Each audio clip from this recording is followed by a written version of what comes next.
Welcome back, everybody, for the 150th time to the Tradewaiters podcast, the comic book club, where we read a different trade paperback every single week. I'm Daniel. You're Nathan. We're brothers. We read comics.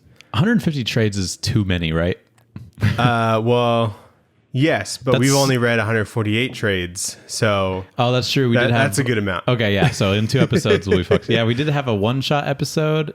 What was the other one? Actually, then 147, because then we had a Chip Zdarsky interview, which was just an interview. Oh, okay, yeah. And then we did the Jeopardy episode. Oh, that's right, yeah. As like a filler, because we had to record like 3 episodes in one day. Yeah, that was a little ridiculous. Okay, so in 3 episodes, then we stop. Because that's 150 trades, and that's too much. Yeah. I was thinking today, like... So if we ever decide to stop, we got to stop at like a round number, but add 3. Okay, yeah. Like 1,003. That's when we're going to stop, yeah. 1,000 trades. Yeah, I was thinking today, I was like, there's some trades I just don't remember anything about. Yeah, and I never thought I would get to that point, because I like vaguely remember like most of the trades that I would read like prior to us doing this. And now I won't be surprised if in the next 50 episodes we reread something I wonder if that we forgot that we already did. Like, this is really familiar. What is this Watchmen book? Yeah, like there's books that I like just forget exist, and I'm like, I wonder if just somehow, some way, we'll find ourselves back to this like random book. You know? Like some Civil War II tie-in or something. You know? Jesus, yeah, yeah.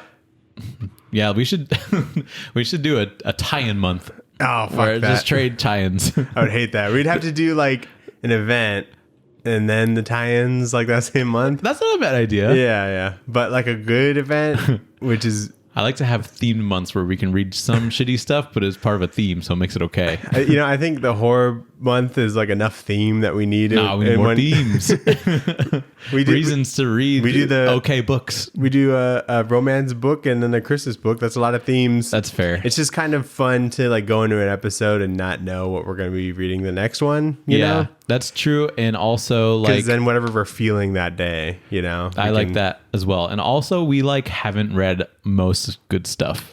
There's so much stuff. Like we finally got around to this one, which is a pretty big one, pretty important one. But we're just like, it's too long for a show about celebrating comic book trades.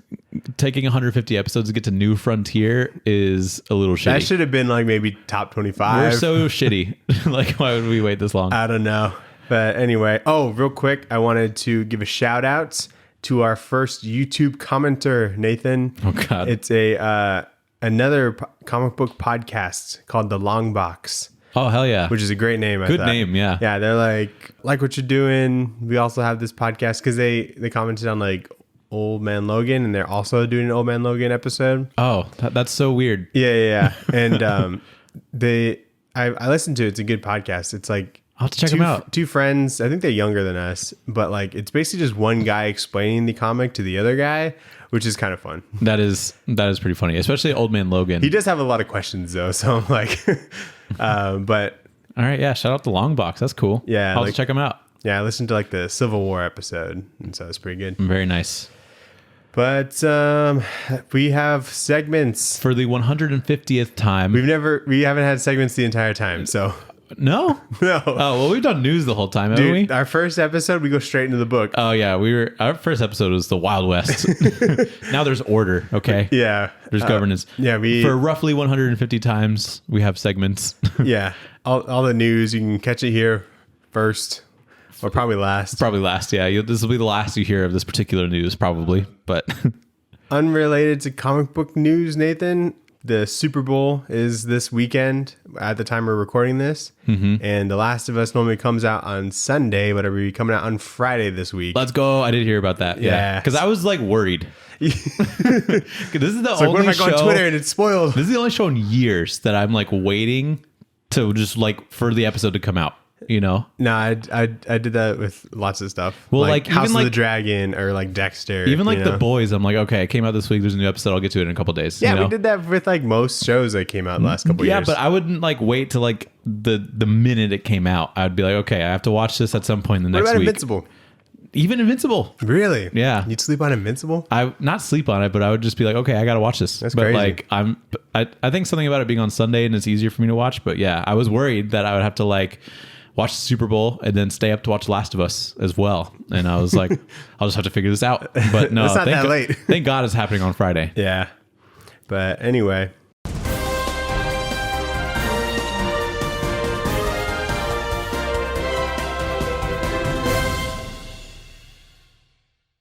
Some news, Daniel. Some news. Nathan. Yeah. The comic book series Criminal is getting a serialized show on Amazon Studios. Yeah. By Ed Brubaker and Sean Phillips. That's awesome. Which is super awesome and not something I thought would happen.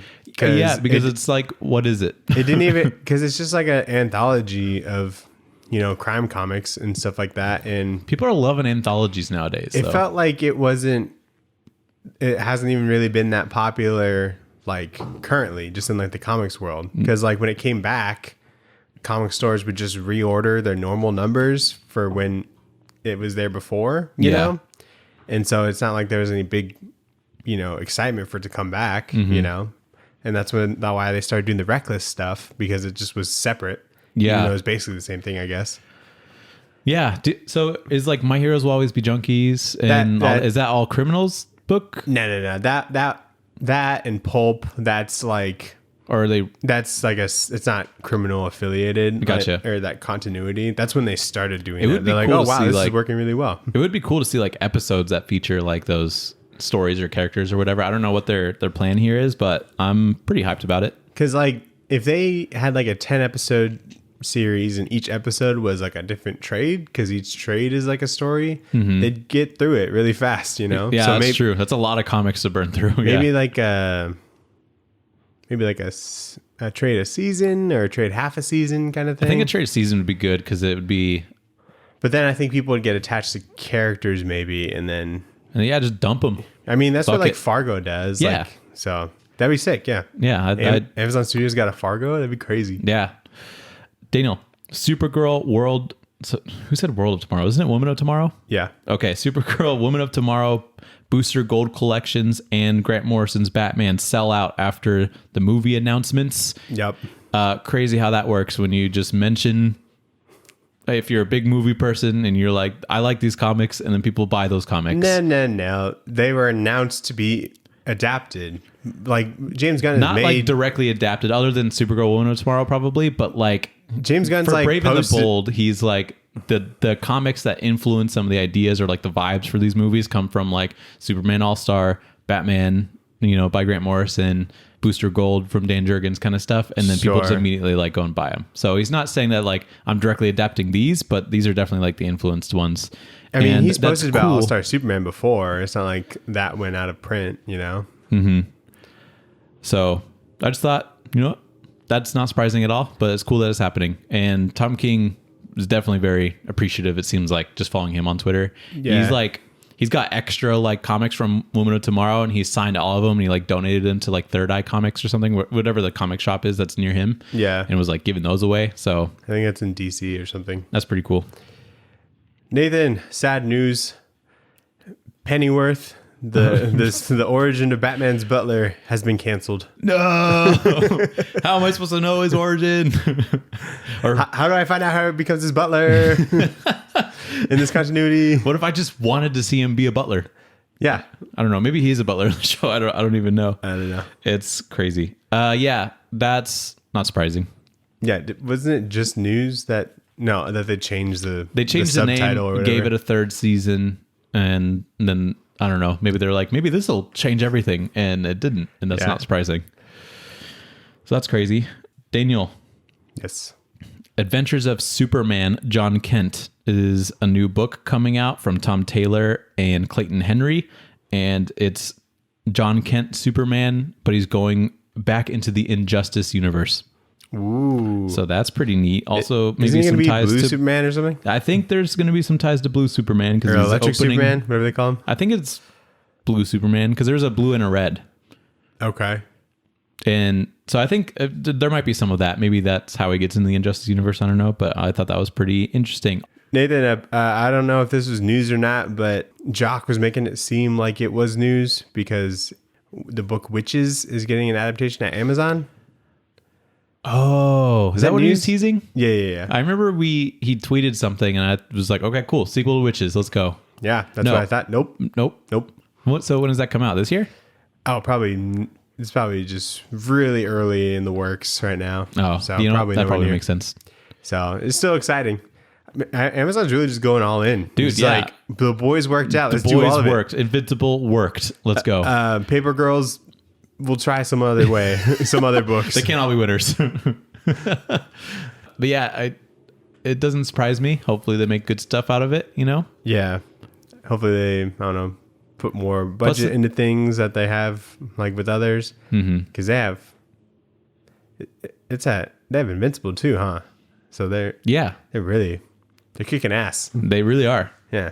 And they would never ask us to get our own accounts and connect to our Wi-Fi every month. Unlike other large streaming platforms. Yeah, that we know about. Ridiculous. I can't believe Netflix is making me go to my mom's house at least once a month to watch. Yeah.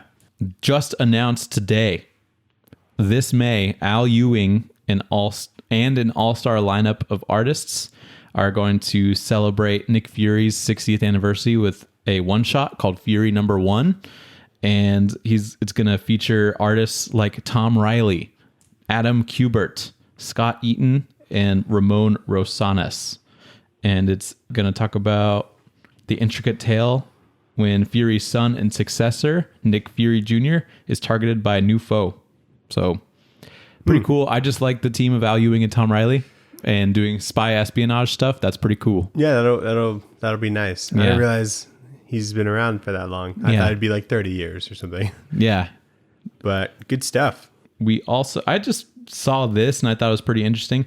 Apparently there was going to be a Luke Cage series called Luke Cage City of Fire that got canceled by Marvel, and the writer of that story talked about it recently, and he said, long story short, they sat me down and said, we're canceling this book. We're afraid that the subject matter is going to be damaging for you, and we don't want you to be attacked by right-wing nuts. And it was like a book? It was like a book that a whole series that got canceled and was written, and he was really excited about it. Damn, that sounds cool.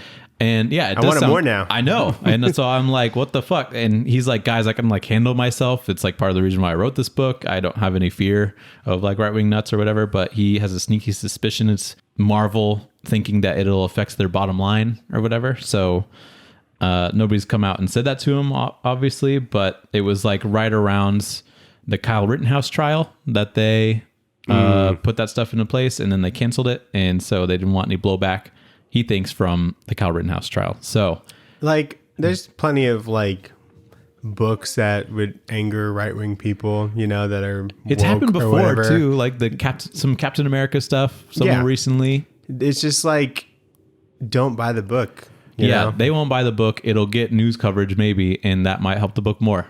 Yeah. The Superman story that Tom Taylor did with John Kent about when it was revealed that he's bisexual, and that got everywhere. It's just DC has bigger balls. They do. It seems it's crazy. But that book remained to be a top selling book for DC. Not because of this probably, but it probably didn't hurt to get a bunch of eyes on it. Wasn't the Luke Cage show pretty open about the civil rights stuff? Yes. So and and systemic racism and police brutality and stuff like that. So anyway, I don't know why they're so scared about a comic book, but oh well. I just thought that was interesting. He should leak the script. Dude, that'd be sick. I'd read that shit. Yeah. I'd read a book with no pictures. Only comic book scripts though, not yeah. They tell me what's in the panel, so it's better. Yeah. His name is Ho Chi Anderson.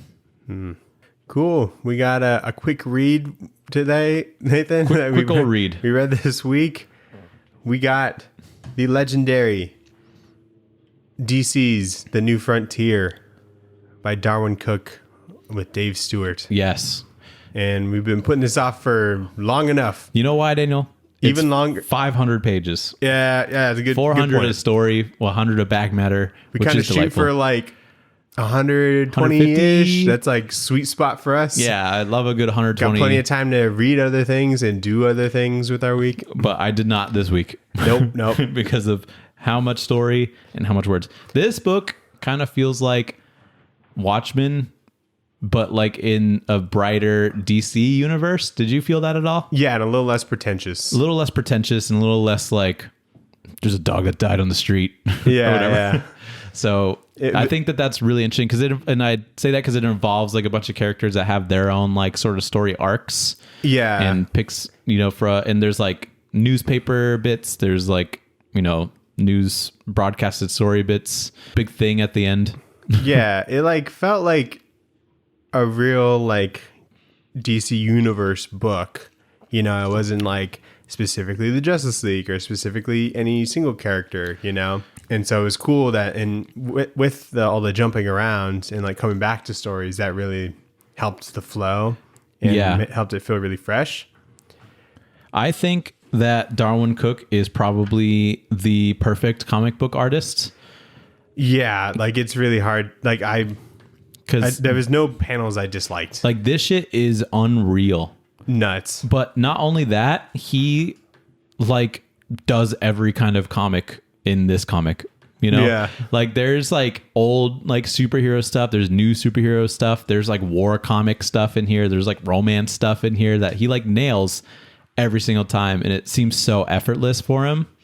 There's like sci-fi stuff in here, space stuff, like all of it is done like S tier level. And so I think that his shit is so good. Also Dave Stewart, god damn it, you've done it again. Yeah, and like he's like really dialed in his colors for like this artwork, and it works like perfectly. Yeah, it almost seems like what Darwyn would do if he colored it, to like fit that art style. And it's so crazy because I imagine it would almost it would be very challenging to color this kind of artwork, because I think a lot of people look at Darwyn Cooke and be like, okay, so it's more like simple like kind of comic book artwork. But I think coloring some of that stuff and adding like a lot of depth and like personality to it might be pretty tough to do and make it like interesting the entire time. I was like in love with like the blacks in this. Like just like the way they choose shadows and just kind of to give contrast to the whole thing. Yeah, shading is really strong. Yeah, it's just great. Might be like the best captioning I've ever read, because it is a mostly captions, it feels like, or 50-50. And I just didn't feel like they were like a drag at all. Like it was just, I don't know, it was just so interesting, every bit of it, Yeah, he nailed like every character's voice, it feels like, too. Right, yeah. So let's get into it now, because there's a lot. This book is split up by chapters. Yep. And so there's a lot of those. How'd you feel about all these horizontal panels, Nathan? It's one of your favorites. Darwyn Cooke can do it right. He sure can. That's what I could say. Well, like that is something that I was thinking about this entire time. I'm like, these are, just 3 panels a page, pretty much most of the time. Helps make the 500 pages not hurt as much. Yeah, which is nice. But I think Darwyn Cooke does a really good job with like switching up the perspective like a lot, and like the composition of the panel. So it's not just like dead center, like people are just like, I don't know, the dead center in the middle of the panel. Like if there's like action going on, like the whole perspective sort of like shifts and feels like it, like there's action and stuff going on. Mm-hmm. And I think in certain Mark Miller books, that doesn't change very often, and that's what makes it boring. But I was pretty entertained this whole damn time. Did you just attack Mark Miller? No. Just take a shot at him? I just think that some of his books would be more interesting if they had better pages. Wow. Better layouts. Panel you don't like Steve progression. McNiven's art? I do like Steve McNiven's art. I'm a big fan of both of them. You specifically don't like JR. I'm a big fan of Greg. He's had some pretty top tier artists on his shit. He has. Olivier Coipel? Olivier Coipel. I just hope that he's not forcing them to do that. I doubt it. So that he can sell a storyboard, because that feels like that sometimes. Maybe. But anyway. But this book, it does it right. So anyway, chapter 1, there's like a military group called the Losers that are tasked with retrieving an Axis scientist. It's 1945, so wartime. And Colonel Rick Flag is on a remote island with this scientist, but there's dinosaurs. It's Dinosaur Island, Nathan. It's a dinosaur island, and they basically attack the Losers team and whittle them down to one guy named Cloud. Dude, I love Darwyn Cooke Dinosaur. Yeah, I love Darwyn Cooke war comic, but then also what makes war comics better, Daniel? Dinosaurs. Dinosaurs. A T-Rex. Exactly. There's guys with like bazookas shooting a dinosaur, and I'm like, I love this book. I haven't even seen Superman yet, but this is pretty cool. I don't need it. There is, Daniel, a rule that we have It's a bad book. in comics where if a dog dies, it's a bad book. So unfortunately, this book is terrible. It's a bad book. There's a dog named Rex or something, and he dies. But you know what? There's one exception, I think, and that has to be this book because it's still great. And also, we don't really get attached to the dog. You know? I did. Did you? What's his name then? I don't think it's Rex. I don't know. Yeah, but Did they name him? there is a dog that dies in this, so that is Yeah, unfortunate. there's like a booby trap or something that he set off, that someone set up, and then Oh yeah, it hit the dog. yeah, Yeah, that was. Oh, his name is Pooch. yeah, great name. Why would you name a dog that? And then they even show like blood. Can't have that. From the dog. Yeah. So, Yeah, so we can just stop right here. by law, this is a bad book based off of tradewaiters law. You got to follow the law, Nathan. But if I were to close my eyes during those pages, this is a great book. Yep. So yeah, shooting a bazooka at a dinosaur is sick. There's a guy with a prosthetic leg on the Losers, and they call him Skipper. That's a good one. That's fucked up, right? There's a lot of it's all based in like the 50s. So there's a lot So of like they would have called him that in the 50s, sure. there's a lot of language that would be in the 50s that isn't. Suitable maybe today. Yeah. At one point they describe a girl like, oh, this one broad that I know. You know? Yeah. And I'm like, oh wow, that's definitely 50s language. So is it Cloud who does like the suicide dinosaur jump? He does. Yeah, it takes 2 grenades and jumps in the T-Rex's mouth. Yeah. And it's so sick. And I love Cloud carrying that one guy, and while he's carrying him, the dude that he's carrying is like shooting a pterodactyl. Yeah. And I'm like, this book's amazing. And like this reveal for Rick Flag is so sick. It like feels so cinematic, and I'm like, okay, this is a character we need to know because he's cool. Yeah.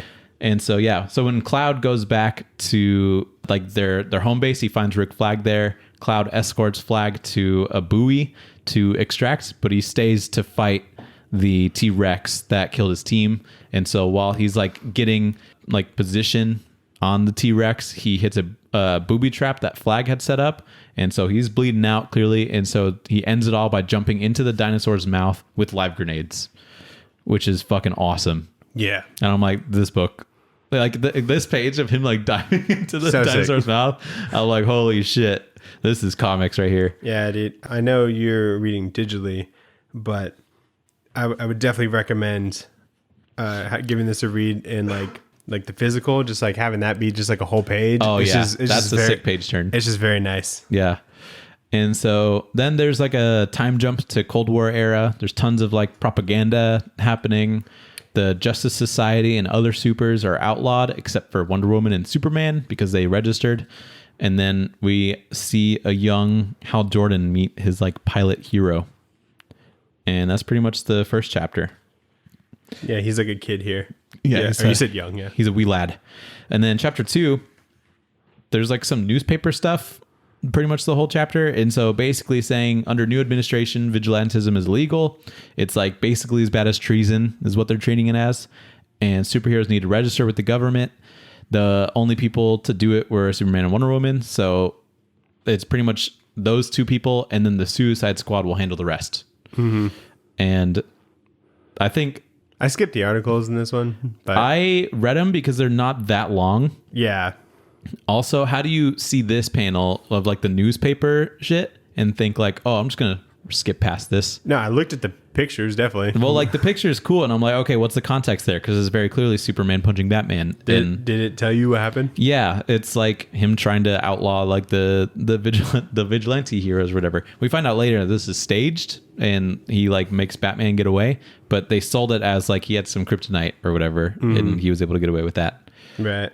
So yeah, I think part of the like newspaper feel, I think it was really cool seeing him like switch up his art style so that there's like screen tone and stuff, so that it feels like an old timey like piece of artwork that would be in like a newspaper. I think that was really cool. Definitely. What came out first? Was it this or Civil War? This came out in like '04. I think Civil War came out in '06. So Mark Miller's just biting Darwyn Cooke stuff? I don't think so. Because this Did is they say pretty register? Yeah, like registration, like vigilantism's like ban and stuff like that. It's like it's like pretty 1-to-1. It feels like, at least conceptually, like this is the idea behind this book. I mean, obviously Mark Miller, that's like the whole idea behind the book, and this covers a lot more. But this is like the foundation of getting rid of the Justice Society, which is like the Golden Age stuff, and then moving to like Silver Age. I mean, or Silver Age to. I mean, Darwyn Cooke also stole it from Watchmen. You know, fair. So because they all joined the military and stuff. So you know what? Valid. Art is just borrowed, Nathan. Yeah, art's for everybody. So this is Civil War for DC. Yeah, and for people who have a lot more time on their hands. Yeah, and for people that want to read 400 pages. Yeah. So yeah, that's pretty much chapter 2. Chapter 3, Hal Jordan is in South Korea. He's in a dogfight with his boy Ace, or Big Daddy or something. It's Ace, but they call him Big Daddy. Yeah, they call him Big Daddy, which does not age well. Because it's Hal Jordan. He's like, all right, Big Mark Daddy. Miller stole again. He did it again. and put it. Oh my God, you're right. Put him in Kick-Ass. Oh no. It was in front of us the whole time. He wishes he was Darwyn Cooke. No. Yeah, so Hal Jordan and Big Daddy in South Korea, they're in a dogfight. Hal Jordan's a pacifist. And so he's like, I'm not going to kill people, but I'll lead people to my friends so that they can kill him. Not much better, I think, but I guess morally it makes sense in his head. So he gets fucked up. He ejects from his plane, but is knocked unconscious. So Big Daddy ejects from his plane, shoots himself towards Hal Jordan, and pulls his cord for him. No, he misses. He misses at first, and then he has to turn around in the air and then pull his cord for him. That panel is so funny. It was so ridiculous. But he's able to, like, you know, rearrange in like the air and then head back. What a fucking... That's your dog, you know? Oh, yeah. I don't know if I'd be able to even figure out how to get to you if that happened. If I saw, like, my friend just plummeting, I'm like, well, that sucks. I guess too bad is my work. I never would have even put together, like, what if I eject towards him? If I flip my plane upside down and eject at him? Mm-hmm. That's sick. So Hal Jordan comes to when he lands. He lands on a South Korean soldier. At this point, the war is like over, but it's only been over for a couple hours. So this guy doesn't know that the war is over. And Hal Jordan kills this Korean soldier when he tries to kill him in self-defense. And then he gets picked up by a helicopter. It has Lois Lane in it, who's covering like the end of the war. And so, yeah, then that's the rescue of Hal Jordan. My favorite part about this is like he was trying to remember like the words to like in Korean that the war is over, so he could like explain it to him, so he didn't have to needlessly kill somebody. He does not want to fight at all. Yeah, no, and then he remembers the words like when he's on the helicopter after he's saved, you know, because the rush wasn't there. Exactly, and this like kind of affects him for like the rest of the book, which I thought was like a really cool. So that part, is especially tragic because he like definitely does not want to kill. Mm-hmm. Also, how unlucky is it that you just parachute right on top of this guy? And so this South Korean soldier is like, what the fuck? These Americans are crazy now. They're parachuting onto us. Yeah, I mean, I guess if you tried to steer away, they would just shoot at you. Yeah, that's fair. Maybe that might... What he did wake up like right on top of them, you know? Yeah.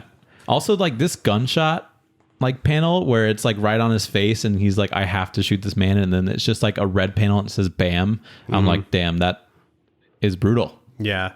So very good storytelling there. Chapter 4, we see John Johns.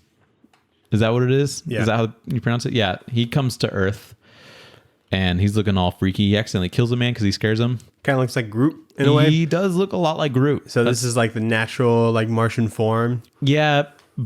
But I think, like, for the most part, the natural Martian form has always kind of looked like that, like super long, like I don't know if I've seen him. I've seen it in Injustice a bunch, but then just like other. Okay, yeah. I guess if I have seen it, I don't remember it. But. Yeah.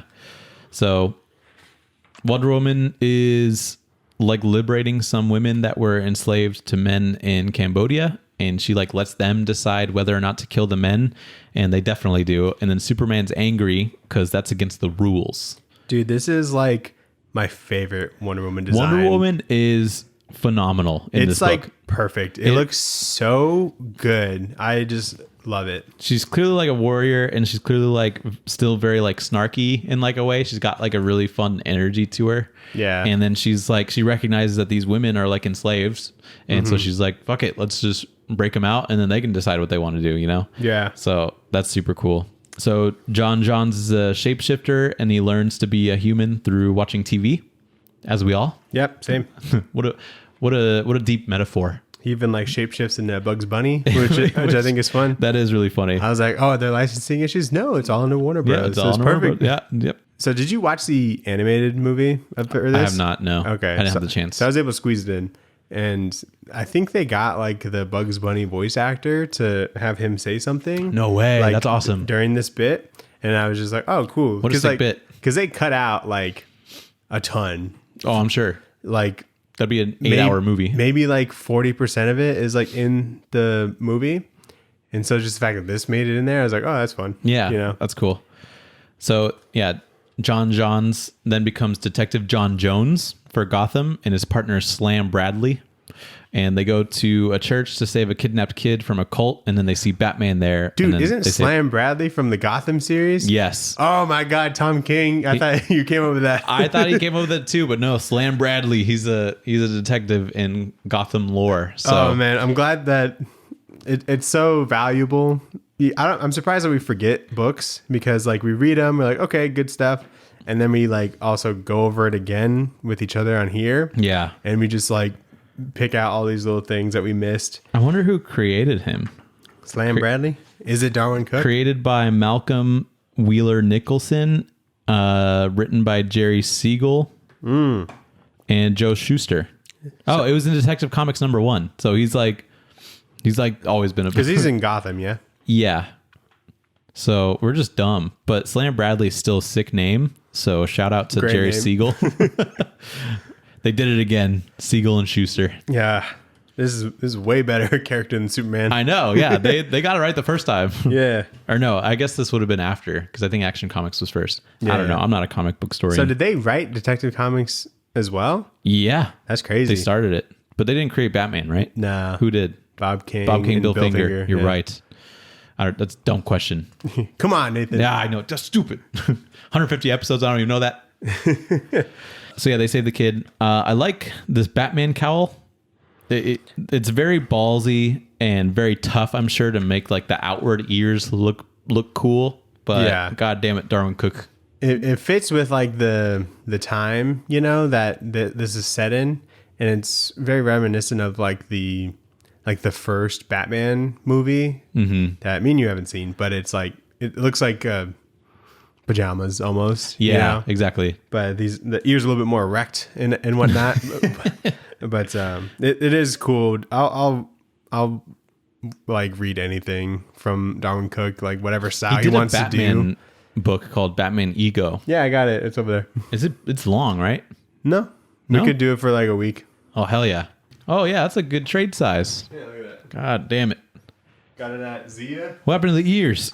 What are you talking about? They're normal ears. I don't want that. Ah, damn it, get the shit out of here. That's funny. Also, I like how John Jones is like a stereotypical like TV detective, because that's how he like learned human culture. Yeah. And so he's saying things like blast it, you know, like Yeah. it's like dagnabbit. I'm pretty sure he just like copied like an actor that he saw on TV. Yeah. And And that's I like feel his whole vernacular, which I think is really funny. Yeah, I'd be like, you look just like, you know, in our time, like Daniel Craig or some shit. Yeah, imagine him like watching James Bond, and he's like, okay, I'll be that guy. And he just turns into Daniel Craig. Yeah. That's awesome. Yeah, that's my cousin.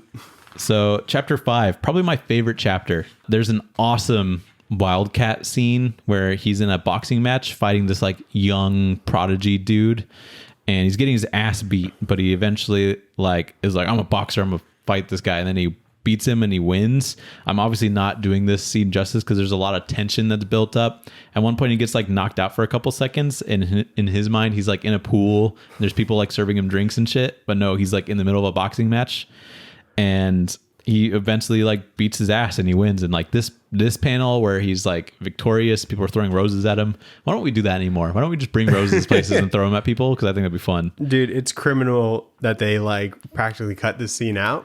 Dude, this is my favorite scene. I like don't even care that much about boxing, but something about like the tension and everything that I built up, or like this double page spread where he gets knocked on his ass. And I just knew it was Wildcat, so I got really excited. I know. I was like, yeah, Wildcat, let's go. But no, it was just like a second on TV that Wildcat was fighting, and that was it. That's like, I guess it like this sucks. It's interesting because in the grand scheme of things, like Wildcat does not come up again. Yeah. So I guess it kind of makes sense, but this is like, again, like sports comics. He's just nailing it effortlessly. Do you know who he was fighting, Nathan? I read the name, and then when I went to go write the notes, I was like, I don't want to look for it. What was it? So they say Clay a lot. Clay. Yeah, Clay has knocked down the champ. Yeah. Who's Clay? So full name Cassius Clay, also known as Muhammad Ali. Oh. So Wildcat just knocked out Muhammad Ali. Wow, that's fucked up. Like when he's young. Muhammad Ali beat Superman. Yeah, I know. Canonically. Did he actually? Yeah. There's That's like so that Superman comic where he fights Ali. And so he Wildcat can beat Superman? That's what I'm saying. Yeah. I believe it. If paper beats rock, yeah. 100%, yeah. That's crazy. So they weren't like obvious about it, but if you just like happen to know that's Muhammad Ali's real name, then that's you could pick it up. very interesting. I did not know that. Yep. I figured that he definitely had some like Muhammad Ali inspiration just like looking at him. But yeah, that's very interesting. Also, I love the scene where like his coaches or whatever are trying to like get him like back up, and they give him some like smelling salts or some shit, and he just like he snaps right back out of it. And then his coaches are like, yo, you good? And they're like all like fuzzy and wobbly and stuff. And from his vision, like I should not go back out there. Like he does not look good. Yeah. And the fact that he wins, I'm just like, that's sick. I love this comic.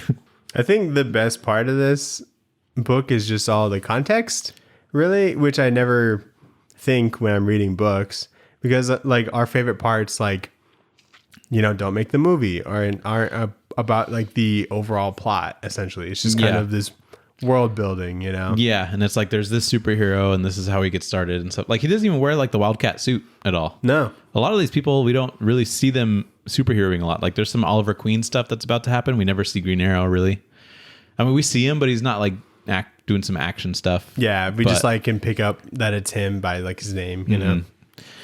So yeah, later there's an event that Bruce Wayne and Oliver Queen are at, and it gets crashed by Captain Cold. And then the Flash is like, oh shit, he's there. I better go save Lois or Iris. It was like in Vegas, and they're at like the Utopia Hotel. Is that a real one? No, I looked it up. I thought it would be, because that'd be a really sick hotel to go to. Yeah. Even if it was in like downtown, I'd be like, this place is cool. Yeah. This is in a comic. This is history. Yeah, I know. We get the classic, like, my suit's in a ring. Let me shoot that up. Also, we get a sweet shot of him like running like across the world in like a double page spread. He does such sick like Flash running like style, I think. Oh yeah. With just like the trail that falls behind them. But then even when you see him like dead on, it's just like the blurriness or like the speed lines that make up the contours of his face are really cool. Mm-hmm. And there's like a crazy scene where he like tackles him out of a helicopter by running up like a building and just like running straight out of out of like a window to like tackle him. And I'm like, that could have gone so wrong in so many ways. Yeah. And so yeah, that happens. And then Hal is talking to his buddy Ace and saying that he's having like trouble fitting in after the Korean War, and he's like taking on dangerous jobs as to like punish himself for like killing. So he's doing like crash dummy jobs and stuff like that. And then Ace is like, well, I got an in with Ferris Aircraft.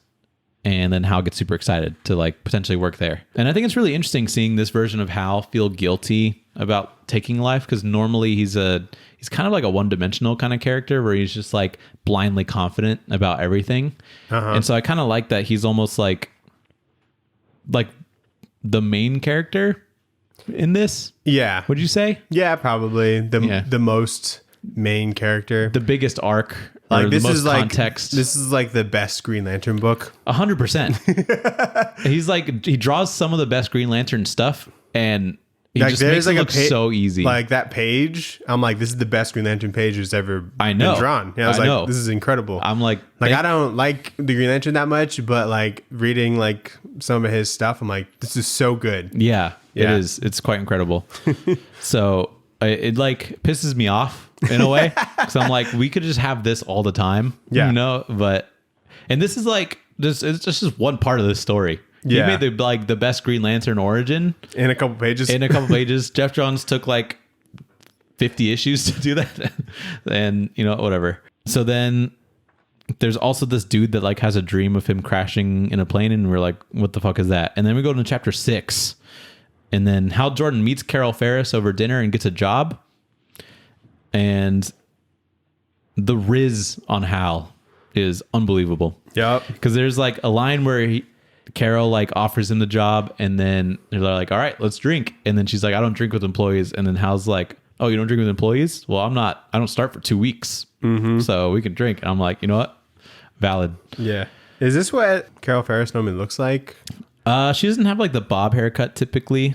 I think she typically has longer hair. Okay. Yeah. But I wasn't sure. A lot of these, I mean, it's just like a 50s kind of haircut. I think it was, but he also does something like there's something so particular about like the bob haircut that he does that makes them seem so like, I don't even know how to explain it, but something about like the hairstyle of like the women that here, because a lot of them have like the bob haircut. It's just like, these are so sexy. Yeah. I don't know. Yeah, Something absolutely. about that. I don't know. It's hard to explain, but it elicits some sort of like reaction that's interesting. But that guy that had the dream with the plane, he's like, I need to go to that spot where the plane crashed. And then there's like other guys that had the same dream and the same inclination to go there at that moment. Wait, was it a dream or did the crash actually happen? I think the crash happened. They have a dream about it. They all had the same dream about it, and they all had the same inclination to go to the crash landing. Right. And this ends up being like the Challengers of the Unknown. Okay. Which come together like a little bit later. I have no idea who those people are. So there's some dinosaurs that left the island and they're causing havoc in New York. It like kills a member of Rick Flag's Suicide Squad. And so they have like a whole memorial service and stuff for him. And they go to the island again, but they leave when there's like a big earthquake. And so there's clearly some shit happening in this island that's different. Because I guess there's a person on the Suicide Squad named Karen, and she's like an empath in some way, and she got affected by the earthquake of the island. And so it's basically telling you like there's something fucked up about this island other than the fact that there's a bunch of dinosaurs there. Right. And I really enjoy like this like front shading that he does with people's faces when like something shocking happens. Yeah. I think it really like puts a lot of the emphasis on like how horrible like what they just experienced is. Yeah, and just like their eyes really pop. So when this Doc Evans guy like blows up in this pterodactyl, that's like when that happens to like the Suicide Squad people, and I think that's really cool. Also, I never understood this, but Doc Shaner, Yeah. his name's Evan Shaner, but I think he got like the Doc in his voice because Evan Doc in like the character in this book or something like that. I think there's like a connection there. Oh, you like think the so? character, yeah. Which I never realized until now. But I know him as Doc Shaner, but his name's like Evan Shaner. Yeah, and I would say like Doc Shaner probably takes a ton of influence from Darwyn Cooke. Yeah. So no, if I definitely believe that. Yeah. So if he sees this in like one of his best works, why not? Yeah, exactly. And it's interesting, like this Suicide Squad is less about villains, but more about people that have been through so much mentally that they don't really care about dying that much. Because normally Suicide Squad's like villains, there's a bomb in your neck, but these people are just like, everything's fucked up. And like, I don't want to particularly die, but I'm okay with dying kind of deal. So I'll do these crazy missions. Yeah, it's more like a SEAL team, I would say. Like just people Kind willing of, yeah. to do like the most dangerous missions for like the cause. Yeah. And then we see Hal Jordan starts his dream job, or his job at Ferris. He meets Rick Flag. He goes through like a bunch of rigorous like training exercises. Then we get some like Suicide Squad background. There's this guy named John Henry, who's a vigilante that is taking out KKK in Tennessee, which is just like a sick little side story that's going on this whole time. I loved it. I'm yeah. like, this guy's fucking dope. Because he's on like the cover. I'm like, what's that guy about? I thought it was like Is he? Hooded Justice. Yeah, he's right here. Oh yeah, he is. Yeah, so I thought he was like Hooded Justice from like Watchmen, right? Yeah, But- it definitely looks like it. But because he's just got like the black mask and then like the noose around his neck and whatnot. But John I think his actual name is like not John Henry, and John Henry is like an old folk tale, I guess, or a tall tale. You remember those? Yeah, like the one with like the dude building the railway, faster than robot. the machine. Yeah. And so that was cool, and he like makes his hammer in this whole thing. And just long Mjolnir. Yeah. And it's just everything that he like goes through being like a black man in Tennessee at this time. Yeah, I think it's pretty close to John Henry though. It was like Jeremy Henry or something like that. Yeah. For some reason, but I was like, I just want a toy of this guy. I know. That's such a like you never see this guy. Is he like a normal like recurring character in DC? Yeah. So he must be, right? I did look into it, and he is what he turns into like one of the like Supermen in like the reign of the Supermen. Is he Steel? Yeah. No way. Yeah. That's such a weird thing that just connected in my mind. Because Steel has like a hammer too. He does have a hammer. Oh my God. Yeah. Why isn't Steel in this book? I don't know. He is. No, I guess he is, but I want to see Steel. Yeah, no. And so when I was looking this up, I'm like, oh my God, this is so much. There's like a brain blast that happens. Now I just think like the character of Steel is like a lot cooler than he actually is. But played by Shaq. By Shaquille O'Neal. Yeah, he's John Henry. He's a John Henry of our generation. I know. So now whenever we get around to like the death of Superman and then the reign of the Supermen, we'll have that little Are we going to do that? Eventually, we have to, right? The death of Superman? I'd be down to do Death of Superman. Yeah, eventually. But Reign of the Superman? Yeah, because it's ridiculous. It is really There's just interesting. 4 Supermen who pop up. You know? It's really interesting comic book history that they like kill Superman and then they're like, let's do 4 Superman book. Yeah, fuck it. Yeah. They're like, just can you name like the 4? Snorting coke, and they're like, let's kill Superman. Let's do 4 of them, and then make 4 of them. Fucking unreal. Can you name the 4 Supermen? Cyborg Superman. Mm-hmm. Steel. Yep. There's that punk rock Superboy. Yep. So it's just Superboy. Superboy. Sure. And then there's like another Superboy, right? Can't remember.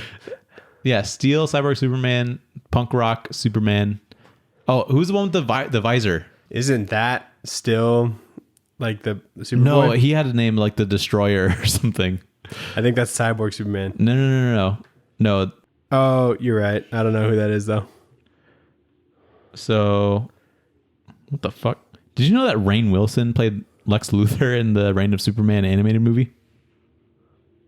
No, that's hilarious though. That's so funny. I have to watch it. Okay. Oh, Cameron Monaghan played Superboy. That's sick. That's awesome. I should watch that movie.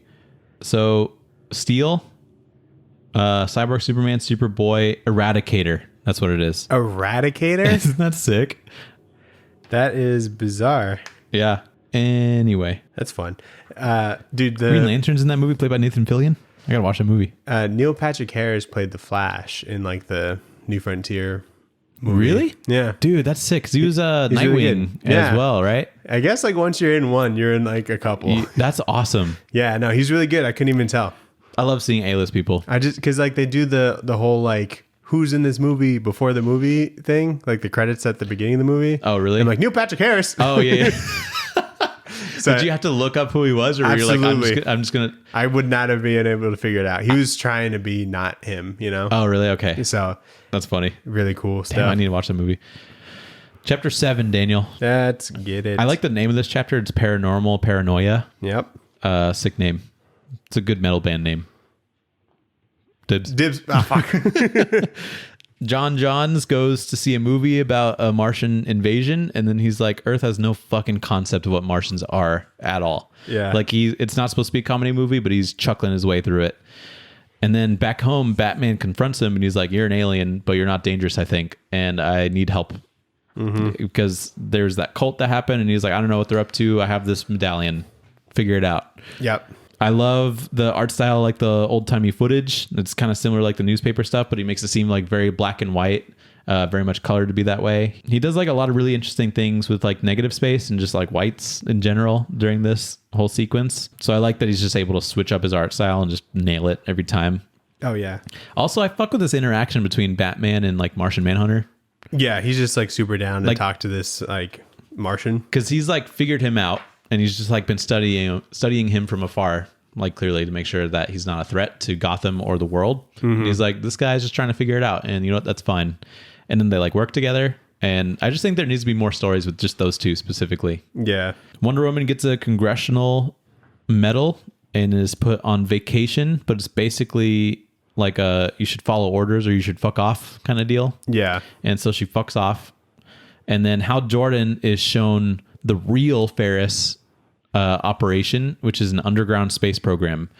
And they're about to go to Mars. And Hal was recruited for this expedition. Mm-hmm.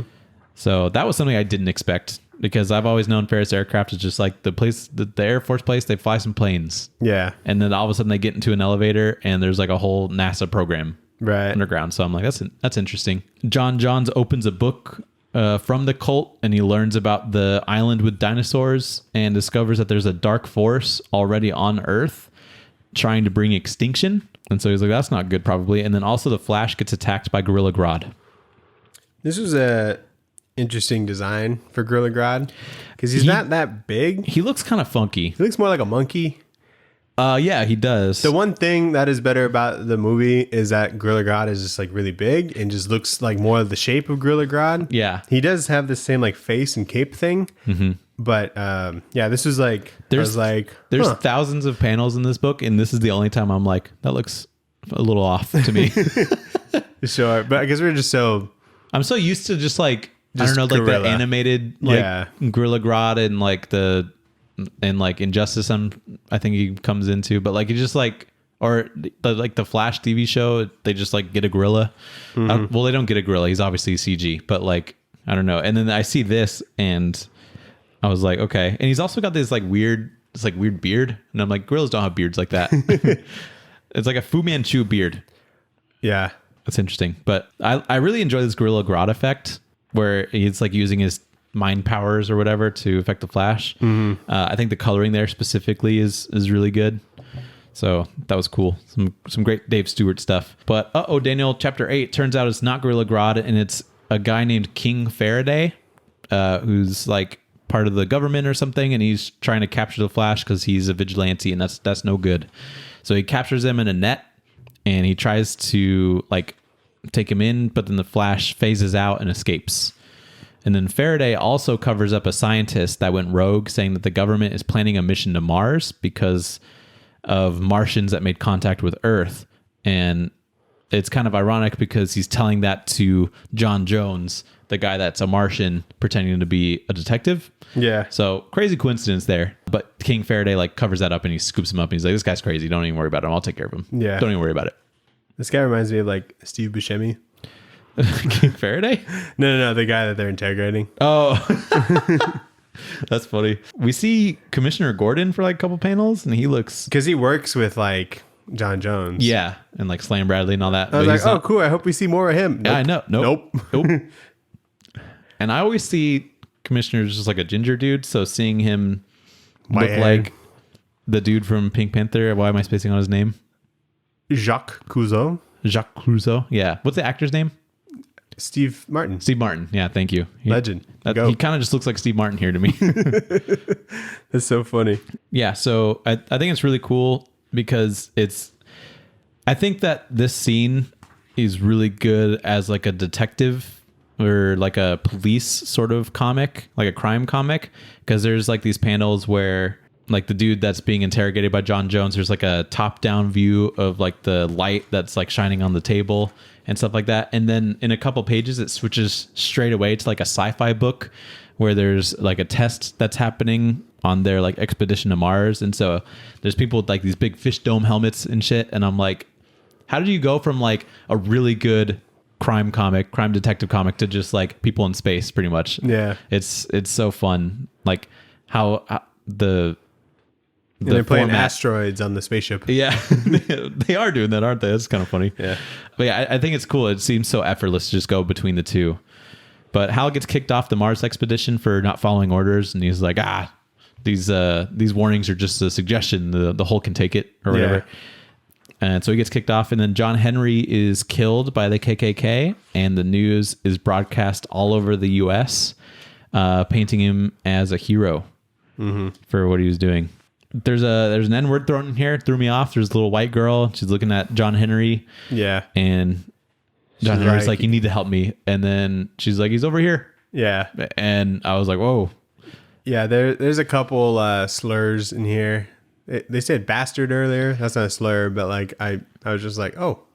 Yeah, the only one that like caught me off was the N-word, which it makes sense in the context of the story, and then broad, because I just like haven't heard the word broad in a while. It's such like an old timey, sure, like derogatory like way to refer to women. But yeah, there is some of that language in here.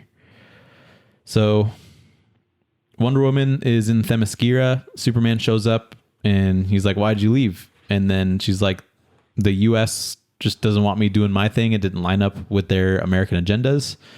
But yeah, she's spitting facts here, dude. She is. And she's so reasonable. And I love this like Themyscira outfit that she has on. Super hot. Super hot. And she's like, but Superman, like, you have the power to be a beacon of like hope and leadership. And so like you need to do this kind of deal, which I think is kind of nice. Yeah, she's like, so she's like my America, our America is an ideal, not an administration. I'm like, oh my God. That's fucking bars. Yeah, that's crazy. And then also like, she's not like bitter about like America necessarily, but she's like, I just won't abide by their bullshit. So like, if I want to liberate some women that are being enslaved and that's not on America's like agenda, then I just won't be a part of America kind of deal. Right. And I was like, that goes hard. There's a random scene where Dr. Seuss kills himself. Yeah, dude. What the fuck? Kind of a left turn that came out of the left fucking field. It's very clearly it's not Dr. Seuss. But it is, because the Cat in the Hat is there. There's like some Dr. Seuss looking like artwork characters and covers and stuff. And the Grinch is there, or whoever that is. Yeah, it's definitely the Grinch. And yeah, there's a really fucked up panel where he shoots himself and the flash from the gun is like shown on these random Dr. Seuss characters' faces, and it's very cryptic. And so I was like, the fuck was that? It just comes out of nowhere. And then after that, John Jones meets with Batman to tell him about the weird force of impending doom, but also that he plans on leaving to go back to Mars pretty much, or that he's just going to leave in general. He doesn't tell him where. Did you mention that the Flash like kind of hijacked a broadcast and like retired on live TV? No, I didn't, but that is a very big scene. Yeah, I thought that was interesting. Yeah, because this was happening during the broadcast of John Henry, and I think a big theme of that was like, you know, he was doing what he believed to be right, and the government pretty much backed up the KKK in this scenario because they were trying to stop a vigilante, which they did outlaw, but it's like, that doesn't look good for you. Right. And so, yeah, Flash hijacks and he's like, I'm retiring later, y'all.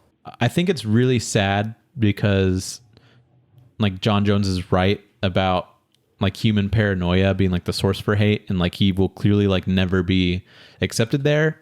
Especially hearing after like the story of John Henry. Yeah. Because obviously he's like a black man, but how would the world react to like a whole other alien species? Yeah. Although they seem to be okay with Superman, so that's interesting. But because he's white passing. Yeah, true. So John Jones just needs to be white passing. Yeah.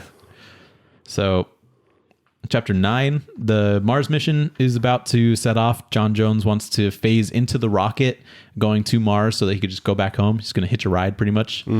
But then that Faraday guy steps in. They get into a little fight, and then John has to save him from the blast of the rocket launching instead of getting on the rocket himself. He gets knocked out by that, and then John wakes up in a cell, and he's like talking with Faraday. Yeah.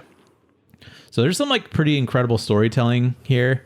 I especially like how they get into like a fight and it's all like smoky in that room, and that's reflected in the art. I think that's really, really cool. But also he has to like choose, do I save this one man who tried to kill me just now, or do I try and like go home? And he chooses to like save this guy, which I think is a really big moment. And I just think that's pretty rad. It's also like a snap decision they has to make. And also he almost died because he's like scared of fire, right? There's big fire coming out of rocket. So never good. Turns out the Mars mission was actually a plan to blow up Mars with nuclear weapons once it gets there. And one of the crew members couldn't take the pressure or something, and he cracked, and they stopped the rocket, which is now crash landing back on Earth. What an insane secret plan. They're like, we're going to hide some of these nuclear weapons to blow up Mars. Also, like, just blow up Mars Yeah. as a secret? Like What happens when an astronomer is like, oh, let me check up on Mars, and it's just like in pieces? like that, they barely have evidence to like justify that. No, that's true. Yeah, they wouldn't be able to like prove it because being like the government blew up Mars, like you clearly look crazy, but it's just insane. So Superman has to step in to save some of the challengers of the unknown from their plan. This is the most ridiculous thing about this comic book, I think. What were they doing?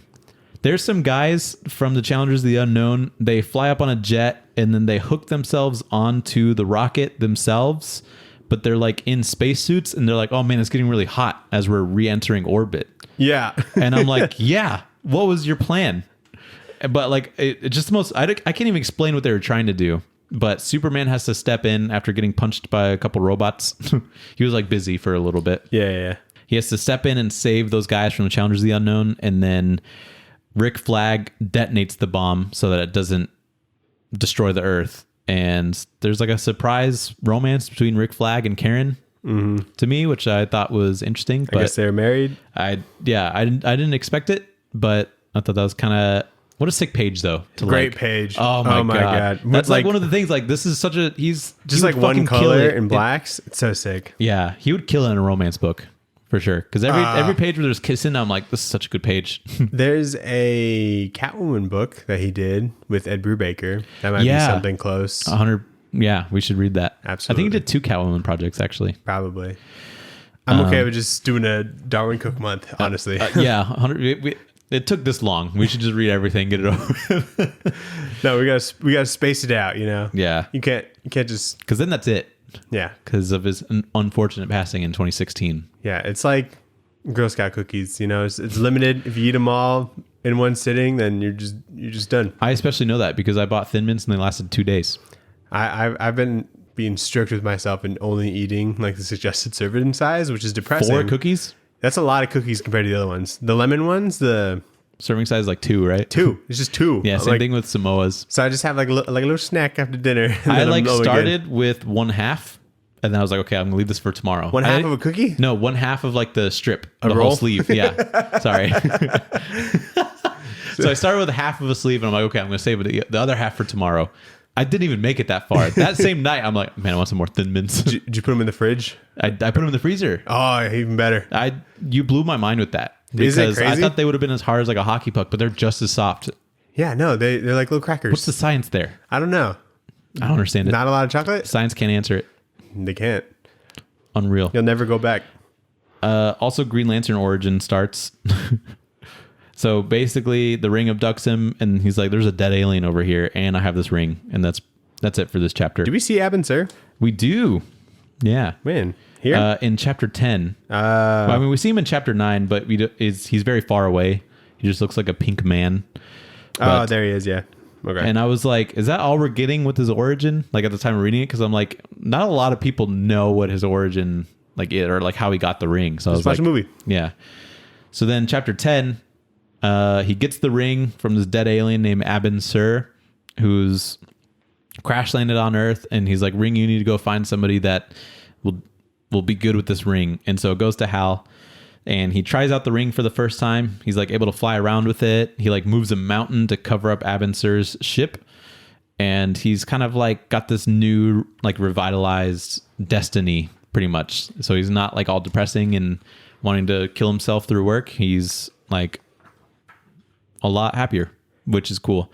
So he's able. So the lantern, it can like just appear when you want it. The lantern can just appear, yeah, and it charges your thing. And it charges your thing. So it's like having like a external battery or something, and just whenever you want. Yeah. So imagine you're at Disneyland. You're taking a lot of pictures. It's all of videos. You know, you're waiting in line. You're on Twitter or whatever, and then you're like, my phone's about to die, and then just poof. Then you get like the portable charger. You plug it in. And then you say some words, and then it's full charge again. Oh, that's hilarious. You don't have to carry it around in a backpack. Yeah, no. And then that portable charger connects to a really big battery somewhere. The sun. Somehow, the sun. It connects to the sun, and somehow the power gets from point A to point B, which is the portable charger. You know what it's like?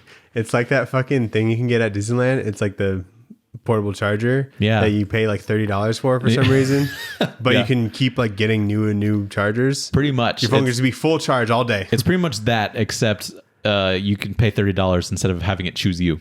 Yeah. So, And you don't have to find one of the little boxes for it. Or yeah, whatever. they famously call it the Green Lantern model. Yeah. Yeah, so Cooke just like very easily, it seems, makes some of the dopest Green Lantern pages. Don't you have Darwyn Cooke Green Lantern figure? I do. It's a John Stewart one, and I don't know where that design came from. Okay. But- Because like the suit is very particular when he draws it. I have a bookmark with Darwyn Cooke Green Lantern on it Okay. that I love, so that's Nice. pretty cool too. But yeah, great Green Lantern stuff. I really like the simplicity of like the design, and just the effect of him flying around in like the trail that's behind him is really cool. So good stuff. The challengers of the unknown start to go after another dinosaur pretty much. And then chapter 11, Batman reads the weird Dr. Seuss book, and he's like, okay, basically the dinosaur island is called the Center, and it wants to cleanse the earth and make everyone extinct. And this force is told, this weird force, the Center, basically told its own story through Dr. Seuss guy.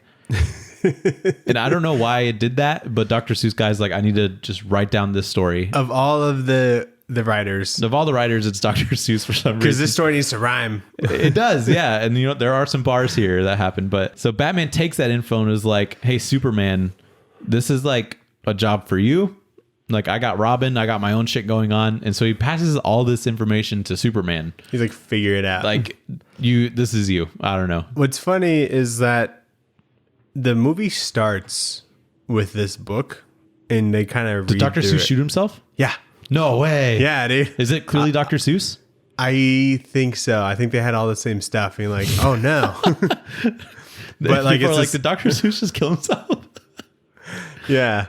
Oh my God. I gotta watch the movie. Because like, yeah, they start with that just to show that, you know, There's some how shit the going center is just like all, You know, that makes Tapping sense. in all these things. Because up to this point, I'm like, what are we doing? what is this book? Yeah. Yeah, I'm like, I'm enjoying it and I love the pages, but what's happening? Like, get to like page 300 and you're like, oh, the plot. Yeah, you're right. Because I'm like, there's dinosaurs on an island. We got Superman. There's trying to blow up Mars. Like, what's if it going was on? honestly just all like, this is where everyone's at right now, you know? Yeah. And like a bit of origin, a bit of punching, and yep, have a good one. Yeah. You know, I'd be okay with that. That's what it felt like. I hit page 300. Like, literally, page 300 is when this explanation happens. Yeah. And that's how they start the movie. It's a 400 page book, Daniel. yeah. Batman's got some new drip. He's got the Adam West drip, Yeah. it seems, where it's like the eyebrows. And Robin's got no pants. Yeah, and he's just flipping around as the boys are talking. Yeah. The dads. He's just like doing a cartwheel. Right. And then we never see Robin again. So I don't even know why that was like a big point, but Just his show. There's no point to a lot of this stuff. yeah, I just like seeing it. I just like the context. Yeah. King Faraday and John Jones play chess, which I think is really nice. That doesn't have any point to it either. I just think it's really nice. And then Superman. It's kind of like to humanize Martian Manhunter a little bit more because he's trying to beat him without reading his mind, you know? Oh, yeah. I'm like, oh, that takes some restraint, you know? Even if you could read his mind, I don't think like I would be very good at beating someone in chess. Yeah, because then I'm like, what do I do now? What do I do with this information? I know. Don't go there, you know? Then Superman like takes out another dinosaur. Yeah, but this dinosaur is like in Florida. Yeah, and so they're like, these dinosaurs are getting really far. Also, Aquaman's here. Yeah, they're just like, for some reason, I'm like, damn, this Namor has blonde hair. I had like a similar thing where I'm like, I just forgot about Aquaman completely. Absolutely. And like you normally do. He's on the cover of the book. I think we have actually different Where? covers. Hold on. He's on the cover of mine. He's not on mine. What cover do you have? Whatever the Black Label one is, but he's like right here. And I'm like, yeah. he's in this book for a total of like 6 panels or something. Yeah, he barely plays a part. I mean, he looks sick in this this splash Yeah, page. it's a great one. Because he's, pointing his pitchfork. There's a bunch of stingrays and whatnot. But like, anyway, he gets introduced. It's a very basic like Aquaman design, but just the fact that Darwyn Cooke does it, I'm like, I love it. It's the best one. This is the ideal Aquaman. Just a man with green pants. Not even any yellow.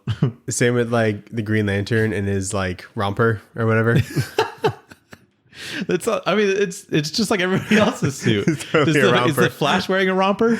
No, dude, he's wearing a Flash suit. No, it's not a romper. Dude, it's 1000%.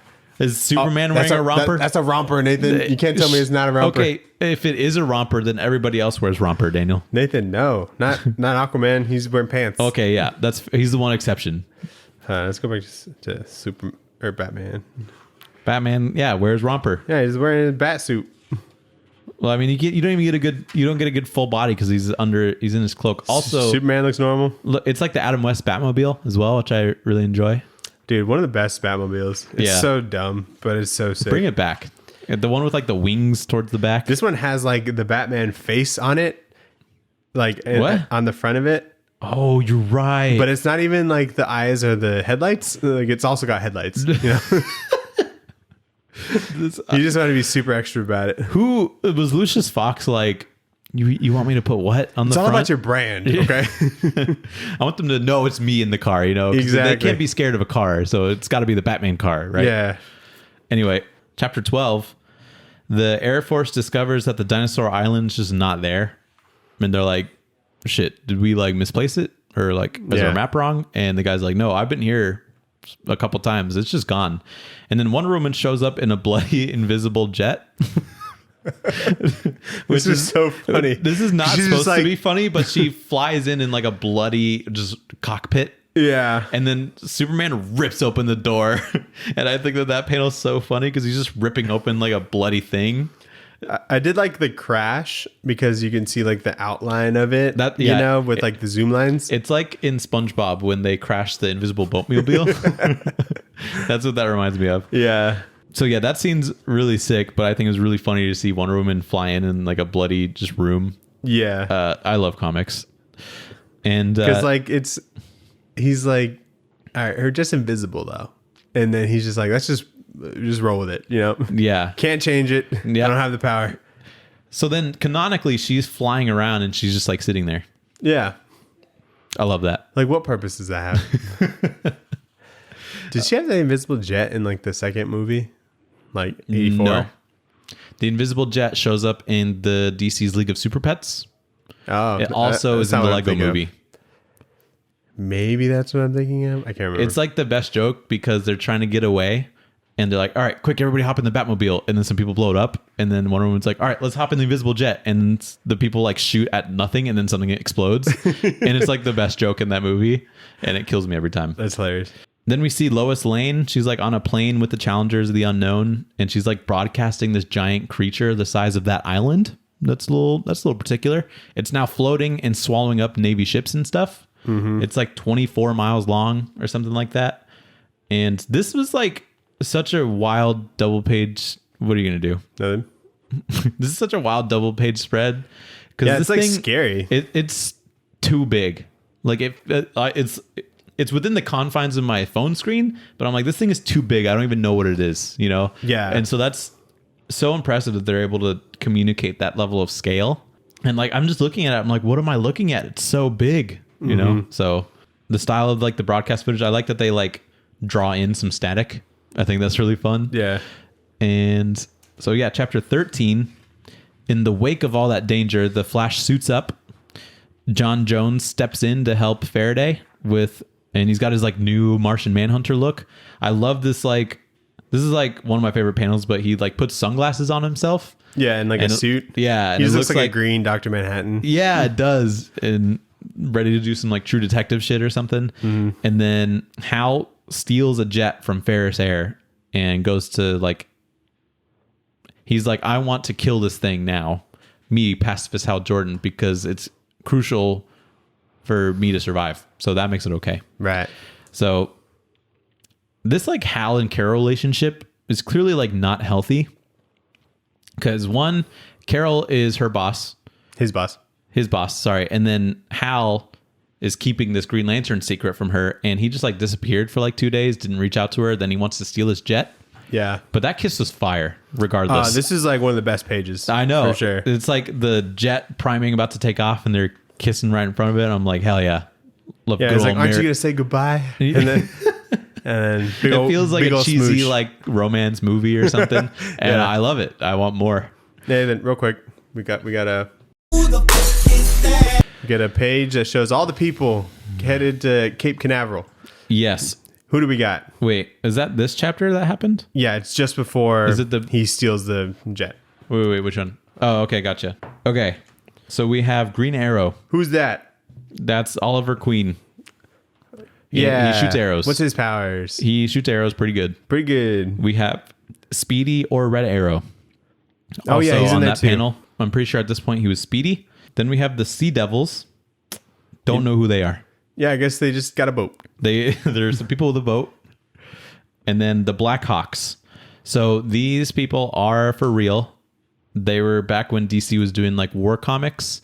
I think they would show up in like the Sergeant Rock stuff fairly often. So when you mean for real, like Darwyn Cooke did not make them up, or if he did, they have shown up in other places. But they're just Air Force sick. or like a squadron of like people with planes. I don't know. I'm pretty Okay. sure they're like military Air Force. Nice. Okay. So that's pretty cool. Where are we at? Chapter 14. So Wonder Woman, like, is not dead, but she's very hurt, and she's like, basically, the center took out all of Themyscira and just floated on its way. So it's on its way to like America or something. And so she's like, you need to help band all the heroes together under the leadership of Superman. So Supes set everyone straight, and he's like, I don't care if you're registered or if you're a vigilante technically or whatever, like we need to throw that away because we need to fight this thing pretty much. And so he gets everybody together, and then he's like, all right, yeah, let's go fight them. And he goes to fly towards the thing, and he gets killed immediately. Yeah, he gets blasted. He gets blasted. And I like the analogy here. It's like using an atomic bomb to snuff out a candle. Mm-hmm. So basically, yeah, he just gets blasted and thrown into the ocean super far away. And people are He's like, well, on that... fire. Yeah. And like the face of like shock that they all have hits so hard. It does. To their situation. Because they're like, well, fuck. Like, I'm not as strong as Superman. Like, So so they're Wonder like- Woman's taken out. Superman's taken out. They're fucked. you know? What's Green Arrow going to do? Yeah. Can he even shoot that far? It's like Yeah. above the ocean. And it's funny because he's in this panel. Like, he's just like in the back. Yeah. He's like right behind Martian Manhunter, who's like way too dramatic about this whole situation. Martian Manhunter has the only appropriate reason. Yeah, he did. Yeah, he He's like, does. no! I think like technically he was affected mentally because he was like scanning Superman or something telepathically. Yeah, the senator is like able to like fuck with the Martian like telepathically or something. Yeah. And then there's this like weird meeting on the moon where we see the Spectre, Dr. Fate, Phantom Stranger, and Billy Batson, but not as Shazam. He's just Kid. Yeah. And they're like, Oh, and Zatanna. and Zatanna's there too. What the fuck is this? I have no clue because it What I- doesn't come back up. I think the point is to be like, I think they're like, we can't step in and solve this with magic because then the heroes will never come together and band as heroes. But this was not something that I ever thought about, especially since none of these magic characters were ever introduced in this story. And so I think for some reason in his mind, he's like, in Darwyn Cooke's mind, he's like, this could be solved with magic, probably. So I need to have just like 3 pages where the magic people are like, we'll just sit this one out. I hardly I didn't- think of Billy Batson as like a magic character, you know? Yeah, but he's like also a god, and so it's like, I don't know. But I think that's what the point of that was, to be like, all the magic people are just going to be on the moon having a nice dinner. And Yeah. not much of a point outside of that to me. But then, yeah, chapter 15, Adam Strange escapes Arkham Asylum because he's there for some reason. Because he's crazy. Nathan says he's from a different world. He or says whatever. he's teleporting in space He's because a hero. a light beam hits him every once in a while, and he goes to Ran. And then Hal uses his ring to help him fly a jet. I don't know why. A lot of confusing stuff in this chapter. Yeah, dude, that was like, I was like, whoa. What? Like, can she He's just like, fly hey, the ring, jet? just like give this plane gas and stuff. Yeah, I know. And I'm like, just fly the jet, you know, or just use the ring. Don't do both. Did he, That seems 'cause weird. he crashed and I guess he needed it or something? I don't know. I guess so. But then all the heroes meet to devise a plan, and Adam Strange and Ray Palmer come up with something, but it all rides on the Flash being real fast. Yep. And I love it when something comes down to like, how fast can the Flash be? Can it be really fast? this time? As fast as the speed of light. Is he gonna be real fast this time? Because that's what we need. They got a shrinking lamp, Nathan, and that makes the molecules unstable when it's shrunken down. Yeah. But they just got the one lamp, and so he's got to run so fast that the lamp hits the entire thing all at once. Yeah. So that's So it shrinks explained in down. chapter 16. They got the lamp, and then when it shrinks down, the molecules become unstable and they blow up. And so they're like, what if we do this? Like he shows them like a science demo, like here's an orange shrinking and exploding. So what if we did that to this ginormous 25-mile island that's floating in the sky? Yeah. And they're like, okay. So yeah, Flash has to do that, but they also have to distract all the dinosaurs and stuff that are happening. And so they just basically brief them on the whole plan. We're going to distract the dinosaurs. The Flash is going to run on it and make it explode. So it's funny because when I was reading this whole like Independence Day, like here's what we're going to do sequence, it like finally helped me realize what the center was, because I didn't put it together that it was the island being sentient until this point. Yeah. That did take me a bit. It took me a minute, but they definitely give you enough to put that together way earlier, especially when Dr. Seuss kills himself. Did you call this Independence Day? Yeah. Yeah, I was thinking about that like the entire second half. The whole time when they were explaining the plan, I'm like, this is like A New Hope. And then they all like walking out and I'm like, this is Independence Day. Darwyn Cooke stole from him too. But I fucking love this like whole crew walkout double page spread. So with cool. like all the characters, and they're walking kind of awkwardly. Like, what's the Flash doing here? He's walking. He's just doing this weird strut in his romper, as we discovered. Also, that's just a onesie. Also, why is like Ace in front? The Bat Hound? Ace the pilot? Yeah. Oh, I guess this is Hal Jordan. I thought this guy with like this weird camera looking thing was Hal Jordan next to Flash. No, that's Jimmy Olsen. Oh, that must be Ray Palmer, huh? Him too, yeah. Yeah, that does look more like Ray Okay, so Palmer. Hal is in the front. Also, actually, I'll get to it later. So real quick. So in this, they do this panel like in the movie, right? Oh, cool. They're like walking for a second, and you see how like Adam Strange is like flying in the back. It almost looks like he's like taking off, right? yeah. They just kind of have him like in the back, like just like floating there? like this, like, and he's like going the same pace as them, but he's flying. Yeah. I'm like, what the fuck is happening? It looks so weird. Well, like, it would ruin the vibe if he's just like, all right, let's all walk up to the planes, and then Adam Strange just like, he's like, fly straight I'll past get him. there first. Yeah. Yeah, this is the kind of panel that works best as a comic book page. And for some reason, like the Green Arrow's like, what's the backpack called? This quiver? His quiver is just like on the ground. Yeah, he dropped it. He dropped it. Well, I mean, I don't know canonically. No, but he needs it. I know, but It's just odd. I agree. I'm agreeing with you. It's I'm on like, the ground. Does it strap to his calf that's or something? that's a tripping hazard. No. You'll get one of those scenes like in Monsters Inc. where they're all walking out and then they trip. It's gonna ruin the whole line. So the jets fly out. There's a ton of dinosaur fights. Faraday gets killed by a dinosaur, but he gets killed saving John Jones. And so then John Jones goes sicko mode pretty much, and he's killing a bunch of dinosaurs. And then Hal and his crew enter the center. And I think this John Jones go crazy mode is awesome, Oh yeah, super sick. because he has tried to be like this nice guy this whole time, but this whole page where he's like yelling at this guy, and then he's like ripping, there's like a bunch of blood and stuff. I'm like, fuck yeah. Yeah. And I think one of the funniest panels of the whole series is when they fly into the center, and there's clearly like a bunch of weird like color distortion and stuff happening. And there's a part where Ace is like, how you doing, Hal? And then his face is all distorted. He's like, I'm just fine.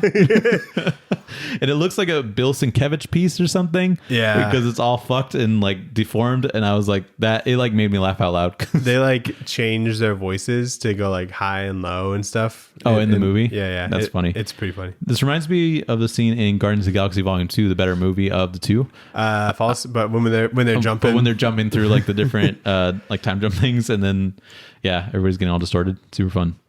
But yeah, the coloring of like this specifically is so sick. yeah, super fun. This doesn't seem like a sequence that Darwyn Cooke would do. It's very he crushes 90s Vertigo kind of vibes. Yeah, you're right. But he crushes it. Definitely. And then chapter 17, There's all sorts of like crazy mind manipulation stuff happening in the center. The 3 jets are about to be crushed, killing Ace and Captain Atom. But Hal uses the ring to break out as Green Lantern. He's not able to save Captain Atom before detonating his bomb that he brought on, but he gets Ace out of there. And there's a lot of really cool pages here. Like this one where he's kind of just it's like going through all of his like memories and stuff. And then like breaking out as Green Lantern, I think is really cool. I think it's really just weird how they leaned into Captain Atom being there. It made it seem like it wasn't. Like it was just a captain of like the Air Force, and his name's Adam. Well, it's Nathaniel Adam, the guy that becomes Captain Atom. And they make that very clear because they say his name a couple times in different ways. And so I'm like, does Captain Atom just come in at the end of this for some reason? But no, he just dies. Yeah. Or supposedly. But yeah, they call him like Captain Atom, Nathan Adam, Captain Nathaniel Adam a couple times. And so I'm like, this is just interesting that he decided to put this in. Yeah. And like name dropping him. But so yeah, they blow up the thing. The dinosaurs aren't as big of an issue. And then the Flash does a big run, which uses the shrink tech on his back and shrinks the center. But before the center explodes, Hal Jordan contains the explosion in like a Green Lantern bubble, and he throws that shit into space, and then everything's all good. And then also Aquaman picked up Superman, and he's cool now. So yeah, he's okay. And he's all good. And then the news is spread that the heroes came together and saved the Earth. And that's it. Yeah. Except for an epilogue. Yep. There's an epilogue chapter. I just thought it was really funny that Aquaman just comes up at the end. And he's like, "Look at this guy." Yeah. Did you drop this somewhere? You know him. And so the epilogue it's like a really good JFK speech. That's like for real, I think. Okay, yeah, that's kind of how they played it. And it's about the new frontier is just us being good to each other, and also everyone should try and be a leader or something. And it's a really good speech and makes the new frontier title like make sense.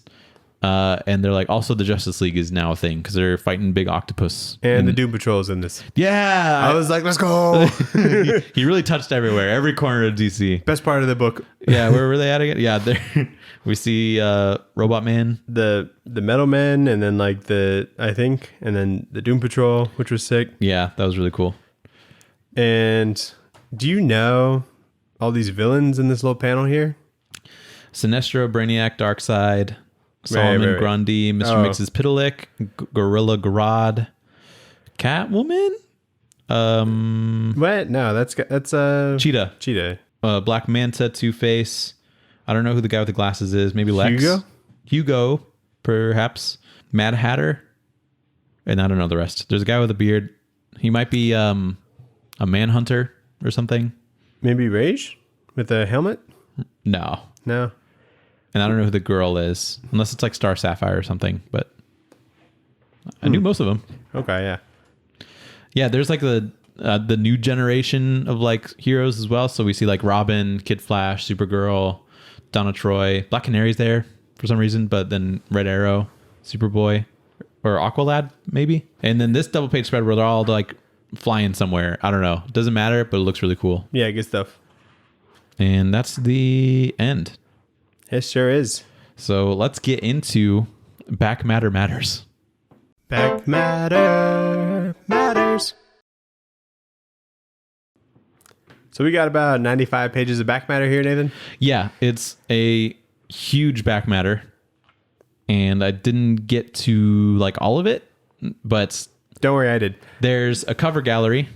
Wait, I don't think we have the same edition of this book, do we? I think it's the same. It looks like, yeah, it looks the same, huh? Because mine starts with the cover gallery as well. Yeah, so this was all released like in individual issues. It must have been gigantic. 6 issues. 6 issues, yeah. So they had like front and back covers, which is really sick. I love that. Let's get back to that. Actually, no, we shouldn't, because it would be really shitty if you were like the back cover artist. I mean, I think it's like just because I think they just do both, don't they? I think the book was just so big, like it probably had like a spine, and so they needed something for the back. Yeah.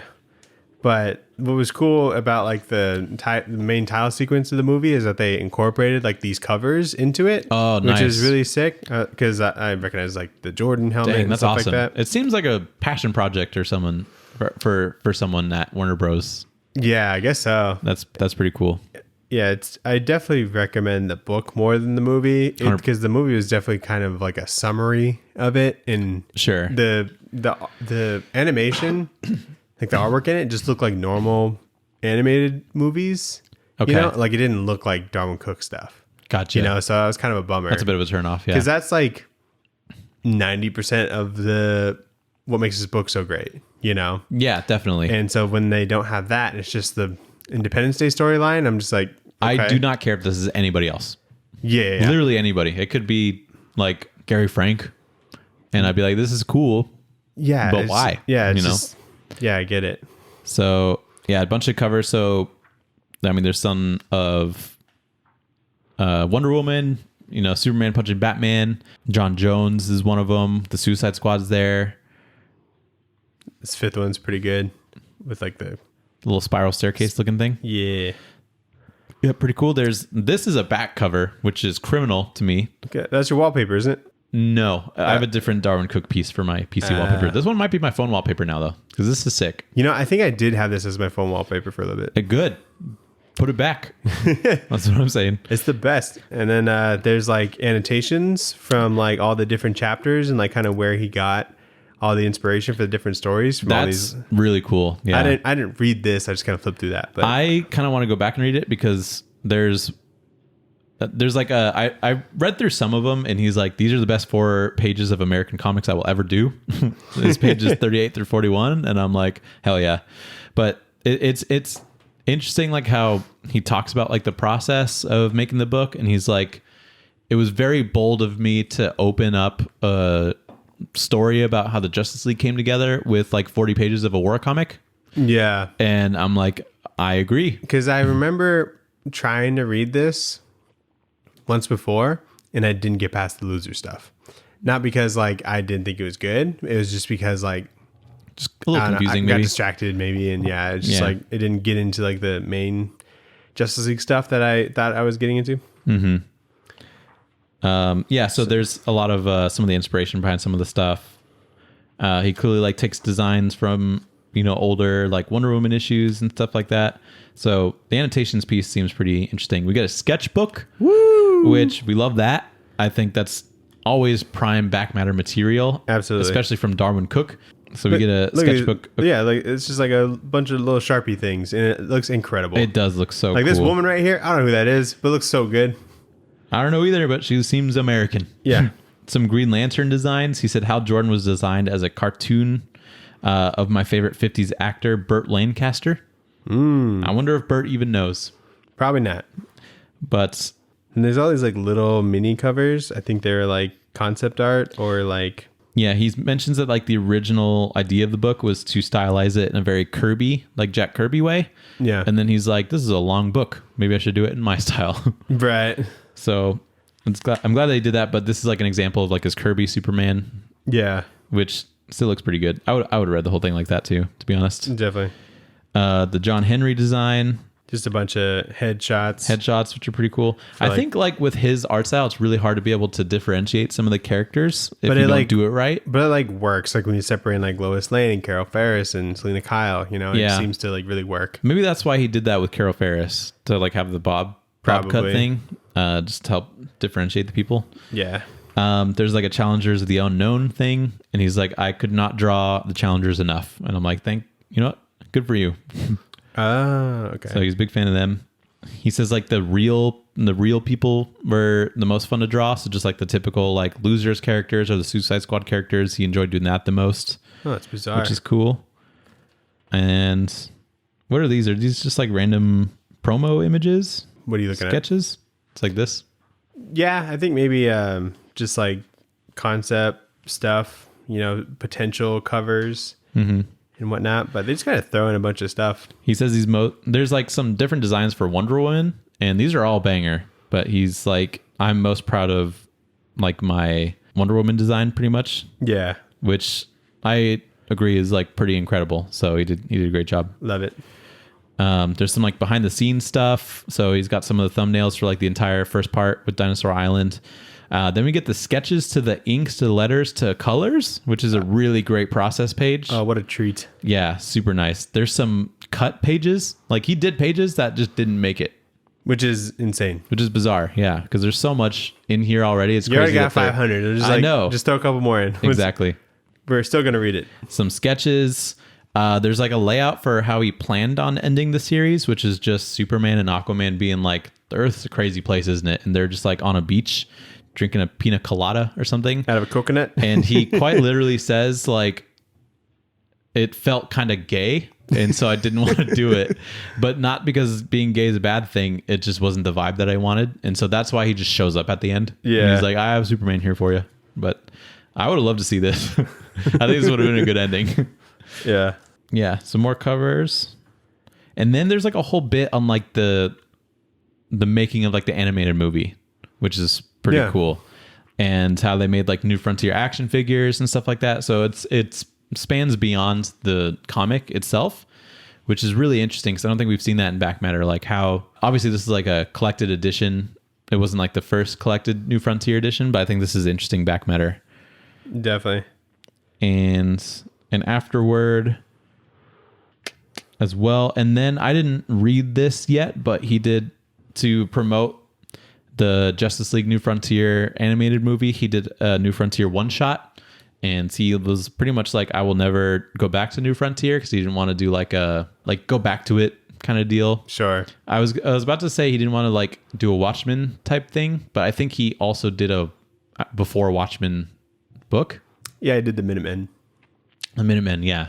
So I don't think he's like super tied to that idea, but he came back to Frontier to promote the movie, and that felt just like good enough to come back to it, which is pretty cool. So I'm definitely going to read this. I didn't notice that this was here at first. So this was like the origin behind like that picture that we saw in the newspaper earlier of Superman punching Batman. Oh, hell yeah. So this is like, you know, the government asking Superman to take down Batman because he was like a vigilante. Cool. And that's a good one. What about the Robin one? What was that one about? So it's like a quick little thing where Robin is investigating something. Let me flip through it. So Robin.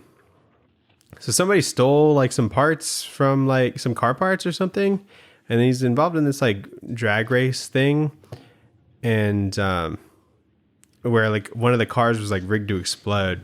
And so he goes and like hunts down, I don't know, where he gets like a clue to go to this like warehouse, and it turns out that like Wally Wood was the other character. It was the other guy in the car that blew up, but he like ran out of it and like escaped, you know.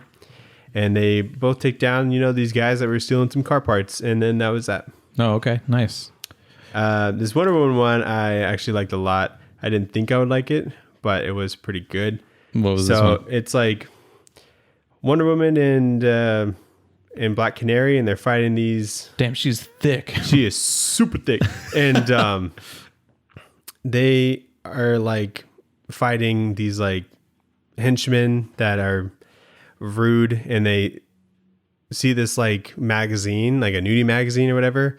They're like, this is super misogynistic or whatever, and so like Black Canary's like, men do this all the time. And so they go to like a kind of a strip club almost, or a burlesque show or whatever they call it. They punch all the men in the dicks. Yeah, they do. Yeah. And Bruce Wayne is there. Oh, nice. And he's like, oh, I was following a lead. Oh, shit. and then Diana. Oh, I didn't expect you. Yeah. No. And so they end up fighting like everyone that's just at this like show or whatever. And some guy like throws his drink at her, and like it like catches her breastplate on fire. And so she takes it off. She's like, you can't hurt me or something like that. But she's really just taking her top off. And seems like he accomplished what he would have wanted. And like all the people that she just like beat up are like smiling. She's like, even in defeat, these swine smell and slobber. And then like Black Canary's like, put your top back on. And then that was that. And what they thought they saved all like the Playboy bunnies or whatever. That's awesome. And so, yeah. I'm going to have to read these. It seems like really fun context in this universe. Yeah, super random. And these were done by like different artists. I think like Frank Cho did the Robin one. Oh, did he? And then the Wonder Woman one's by someone Jay Bone. Yeah. whoever that is. Bone? Yeah, Michael Cho did the inks. Oh, Michael Cho. Okay, yeah. What did I say? Frank Cho? Yeah. My bad. Michael Isn't Cho. Frank Cho someone? Huh? No, it is Michael Cho, huh? I was thinking like Frank Cho sounds familiar, but it's definitely Michael Cho. He is an artist. But anyway. Yep, and then some more, a special section for the art of the New Frontier movie, some of the character design, stuff like that. The storyboards, which were done by different artists, which seems weird, but who knows? So it kind of leads a little bit more to like the normal animated DC stuff, like I said. Mm-hmm. This is cool, like, all this behind the scenes bit, but, it was like a little bit too far. Oh, this is like the intro sequence that I was talking about, like the main titles and all the stuff that they incorporated. Oh, yeah, you're right. It. Those are the covers. Yeah, it's really fucking sick. Yeah, very cool. And then that is the biographies for Darwyn Cooke, Dave Stewart, Fletcher, Bullock, all that. And this was just a list for me to just write down so that I could read Darwyn Cooke's other stuff, including Batman Ego, Catwoman, Selina's Big Score. He did X-Force, Spider-Man's Tangled Web for Marvel, and then he did a artist-centric series called Solo. Yeah, have you heard of that? I have heard of that because there's been a bunch of really like top tier people that have been on it. Like there's a Jim Lee one, there's like a Gary Frank one, I think. Yeah, it's a really Is hard... it a trade? Is it collected? Maybe, but it's We like should do that. super out of print. It's like I really tried to find it because I saw it and I was like, that's so sick. It's like an anthology kind of thing where Yeah. like, different stories and artists just on run each the issue. story. Yeah, and they just focus on a specific character in DC, and so it's just called like Solo. Mm-hmm. When you try and look it up, it's really hard to find. Yeah, because of the Solo movie. Yeah, but it does look cool. Mm-hmm. And that is DC's New Frontier, Nathan. Yes. What would you rate this book? So for those of you that don't know, we rate books not on stars, but how we feel it relates to food. Mm-hmm. Mm-hmm. And this is a big book. Big book. So I would say that this is very satisfying in general, but it needs to be like a big meal, Yeah. I would say it's just like a big, like oregano's pizza. Okay. Because it's like, I'm in the mood for this thing in particular. I feel like the oregano's vibe is kind of similar to like some of the covers that we were very there. good. Yeah. So I was in the mood for some oregano's pizza, and I got the largest size, and I got too much pizza to even know what to do with. Nathan, and it's just perfect. It's simple and perfect. Indeed. I'm gonna go off of you there. So it's a whole 3-course meal at Oregano's. Okay. We get Nice. the Pablo Picasso salad. I love that salad. Which is the small is too much for one person. It is, but I eat it all. And you got to eat it all. And you get we get the wings. I love their wings. They have the best wings in my opinion. Oh yeah. So get some of those wings, and then you finish it off with a Pizookie, of course, and you like roll away. Like that's like how much you eat. Yeah. And then you pass the fuck out. And it's pristine. Absolutely. So yeah, that was the New Frontier. We finally did it. I know. There you go. Darwyn Cooke is so good. He is taken too soon. A legend. I don't Absolutely. know what the cause of his death was, but too soon. Yeah. So did you know he worked on like Batman the Animated Series and stuff before DC's like, do you want to do a comic? He had like pitched something to DC. They denied him, and then they were like, you should do something. It's in his like biography. Hold on, let me pull it up. So I thought that was really interesting. He contributed to such shows as Batman the Animated Series, Superman the Animated Series, Men in Black the series, which is interesting. And then Cooke was approached by DC Comics to write and illustrate a project that he had submitted to the company years earlier, Batman Ego. Oh, cool. I have it now. Yeah. So this is like the first thing that Darwyn pitched to DC, which I think is cool. So yeah.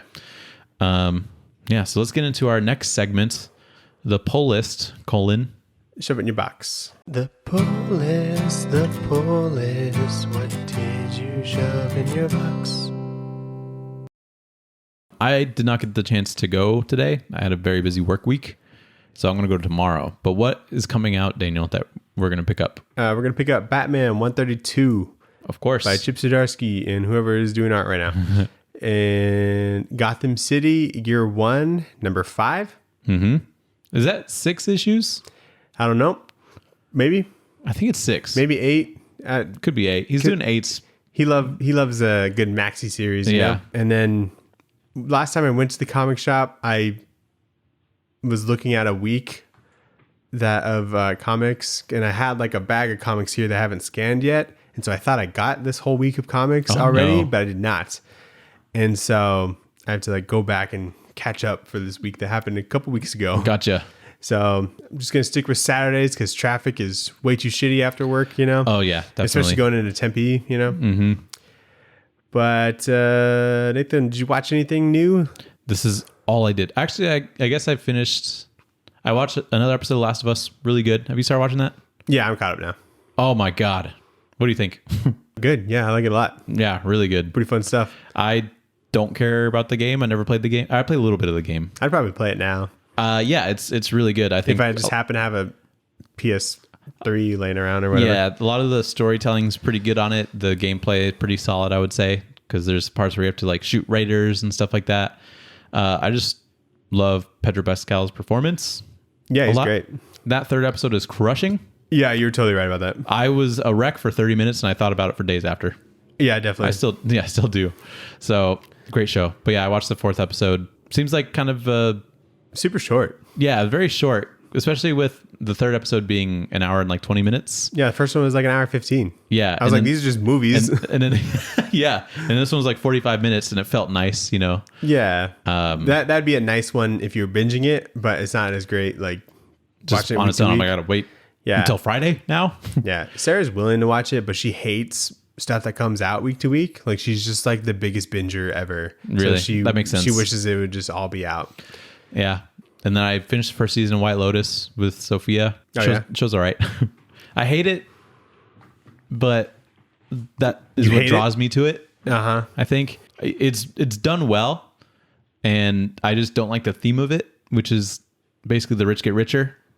That's pretty much the only message to come out of it. Nobody that's shitty in that show really learns anything. And I think that's just supposed to be life. And I don't like that. I want the rich to have their comeuppance and not have the people that they're capitalizing on, you know, not get any better, not have their situation get any better. Yeah. Did you know that did I tell you this? The manager for the White Lotus is in The Last of Us. Yeah, he's Frank. Yeah, Frank. Mm-hmm. They're still two polar opposite like people I can't associate together because they're like one guy's like got an accent and stuff, and Frank, I don't know. He's like American. He's like a really good actor. I said at the beginning of that episode, I'm like, is that the dude from White Lotus? And Sarah's like, no. I'm like, okay. I watched those two back to back, and I didn't. He's got a big old beard. You can't tell. Yeah, no, that's true. But so yeah, that's all I watched. I didn't have a chance to read any comics. I was reading this big ass comic. Same. Not complaining. It was a very good book. But yeah, that's all I did this week. I went to go see Knock at the Cabin on Friday. Oh, the Shyamalan movie? Yeah, the M. Night Shyamalan movie with Dave Bautista and Ron Weasley. Is he in that? Yeah. Is he one of the dads? No. Who is he? A person like you got to kill him? Yeah. Okay, gotcha. One of the dads I recognize from fucking Mindhunter. Did you ever watch that show? Mm-mm. Great show. Never heard of that. It's really? Never heard of that. It's on Netflix. It's probably one of the best Netflix series that they've ever put out, but they canceled after 2 seasons because no one watched it. Good old Netflix. So it's like a show about the people in like the 70s who like coined the term serial killer, who like, because normally murders were like crimes of passion and just happened like once. Is normally like a spouse thing. But then they kind of figured out that, you know, some murders had like patterns and like MOs, and they were able to direct it to like the same person, and then they were able to like come up with this concept of someone having multiple murders, which was like insane at the time. Yeah, that someone be like capable of just killing multiple people. Sure. You know, and it's super fucking good. I think you should watch it. Really? Yeah. Interesting. I liked it a lot, and it's like one of those shows like if you know kind of thing. Like there's not a lot of people that watch it, but the people that have watched it, I'm like, you know, good television. You know what I mean? Okay, cool. But the Cabin movie. Yeah. So one of the guys in that movie was in this. Sure. Or in that show was in this. Did you like the movie? The overall, yeah, good movie, I guess. So it like what's good about it is that it starts like right away. There's no like, oh, nice. It's not like, oh, this might be a movie. There's no like hey, let's go to a cabin. you Yeah, know? yeah, no shit like that. They're at the cabin already. Okay, cool. Dave Bautista just walks up on this little girl. I'm like, here we go. In like the first couple minutes? The first scene, yeah. Oh. Well, first couple minutes, yeah. Okay. It like ends like kind of well, which is good. The It whole doesn't time, always happen for yeah. his movies. So the whole thing was not like a waste of time. It would have been a great like Netflix movie. Like I wish I didn't have to like That's go. such a diss. But It would have been it, great if this didn't have a theatrical release. yeah, because it was cool because like you get the concept. Yeah. So the whole time you're like, I don't know, maybe, and then you're I mean, like, that's how it's supposed to be. Yeah. I'm like, probably, but then like you just see more. I'm like, I don't know. So it's kind of like up to you, but then like in the end, it kind of like unfolds. But what was cool about this is that M. Night Shyamalan like partially like self-funded it. It was like a $20 million movie. And yeah, he's always working with those kind of budgets, right? Except for like Avatar, but we don't talk about that. Right. And so it seems like good. It like looks good for like what it was. They really don't do a ton outside of the cabin. So like that was kind of interesting not to have like a bunch of different settings or whatever. But yeah, it's pretty good. And I heard like what happened like in the book, which is like very different. But I think what he changed about it was better for like the plot, like how it ends. But yeah, I'd recommend it. It's not like a horror movie. I thought it was gonna be a horror movie, but it's more like just kind of like a thriller kind of thing. Where would you rate it with like M. Night Shyamalan movies? What is it above? What is it below? So I haven't seen Old. It's above Avatar. Okay. I would On a say scale it's of Avatar to whatever his best movie is. Split. I really do like Split. So I like Split. I'd say it's better than Glass. Not better than Split. Not better than Unbreakable. So it's like third in the M. Night Shyamalan movies that I've seen. Because I haven't seen Okay, I mean, that's pretty good. What about like The Visit? Have you seen that? No, I haven't seen The Village either. Pretty freaky. I haven't seen The Village. I haven't seen The Happening, which I heard was bad. I like the twist of the Visit. What one's that about? Some kids go to see their grandparents. That's an and M. they're Night Shyamalan movie? Yeah, pretty sure. I don't think so. I think you're thinking of a different movie. Am I? Are you thinking of The Village? Motherfucker, it is M. Night Shyamalan, isn't it? Yeah, okay. I was pretty sure I didn't get that twisted. Oh, because that looks like more like a horror movie. Like just like Yeah, that's like a horror movie for straight sure. up horror movie. I saw that in theaters. Pretty cool. Wait, did he do Devil? Was that the No, he didn't. Was that the elevator movie? one? Yeah. Oh, yeah. He did Signs. I haven't seen Signs because I was at a friend's house in like the 6th grade and they're watching Signs and it scared the shit out of me. And I called mom to take me home. Nice. That's pretty good. Yeah. So it must be a good movie. Okay, cool. So yeah, out of what I've seen, which is very little, it's like third. So it's like right in the middle. Not bad. Okay. Yeah. Good. So not a waste of time. You guys could watch it. Sophia would be okay watching it. Cool. What are we gonna read next week? And what are we gonna read next week, Nathan? I don't know. Do we have anything in line? No, but I have an idea. So by the time this comes out, it'll be the 17th. And then the next episode will come out on the 24th. And where are we going, Nathan? We're going to Vegas, Also known as? the city that never sleeps. That's New York. Is it? Yeah. Well, New York definitely sleeps. I feel People like definitely don't sleep in Vegas. So Yeah, that's also a thing. it's also known as. I don't know where we're going with this. Sin City, Nathan. Sin City. I'd rather read like November. I'm on a real November craze right now. November, the book with Matt Fraction and Elsa Charretier, something like that. Shouldn't we read that in November? Don't you think? You're right. Okay, fine. Sin City. Unless you have a better idea. It's just No, Sin City. We should get to Sin City, huh? Is it like, big? It's probably big. I think the first one's like 200 something. That's not bad. We can do that. And I think it flows really well. Is it on Comixology? That's the big question. I think it is. So it's The Hard Goodbye. Whatever. We'll just do it. Yeah, it would be all right. Yep, Sin City. This is always been one of his big ones. Yeah, Have you seen the movie? Yeah, I love the movie. I haven't seen the movie. Really, you like? I know we always talk about like watching the adaptation when we read the book. That one's just like a good movie. Cool. Like it doesn't seem like it's based off a comic. You Didn't know he what I mean? direct it? Who directed that one? Robert Rodriguez, Wow, that's very impressive. You know that. who also directed Alita Battle Angel. Those are two very different movies. It seems like. but no, this is like Robert Rodriguez. It says directed by Frank Miller, Quentin Tarantino, and Robert Rodriguez. That doesn't seem right. So I'm sure they like helped. They're like more producers, but no, it is like it's like his best movie. Gotcha. You know, and it made me want to read or watch more of his movies. Yeah. So it's 216 pages, the first one as well. Okay, that's fine. We can do that. Cool. Sin City. Yeah. Hopefully I like it. I don't know. Because when are we going to go to Vegas again? Probably next year. I don't know. I go at least twice a year for like Really? the last couple of years. Yeah, feel I like. know. It's not even intentional. It just happens. Yeah. I don't even want to necessarily. Yeah. I do this time. Once a year is enough. Yeah. Don't get married for at least a year. My buddy, yeah, exactly. My buddy just went to Vegas for a work trip, and we always do a thing where we give each other a number and we give each other like $25, $50 or whatever to put it on that specific number just so we lose it. But one of these days it'll work. Yeah. Because Is Sin City set in Vegas? Yeah, it's like downtown. Oh, okay, cool.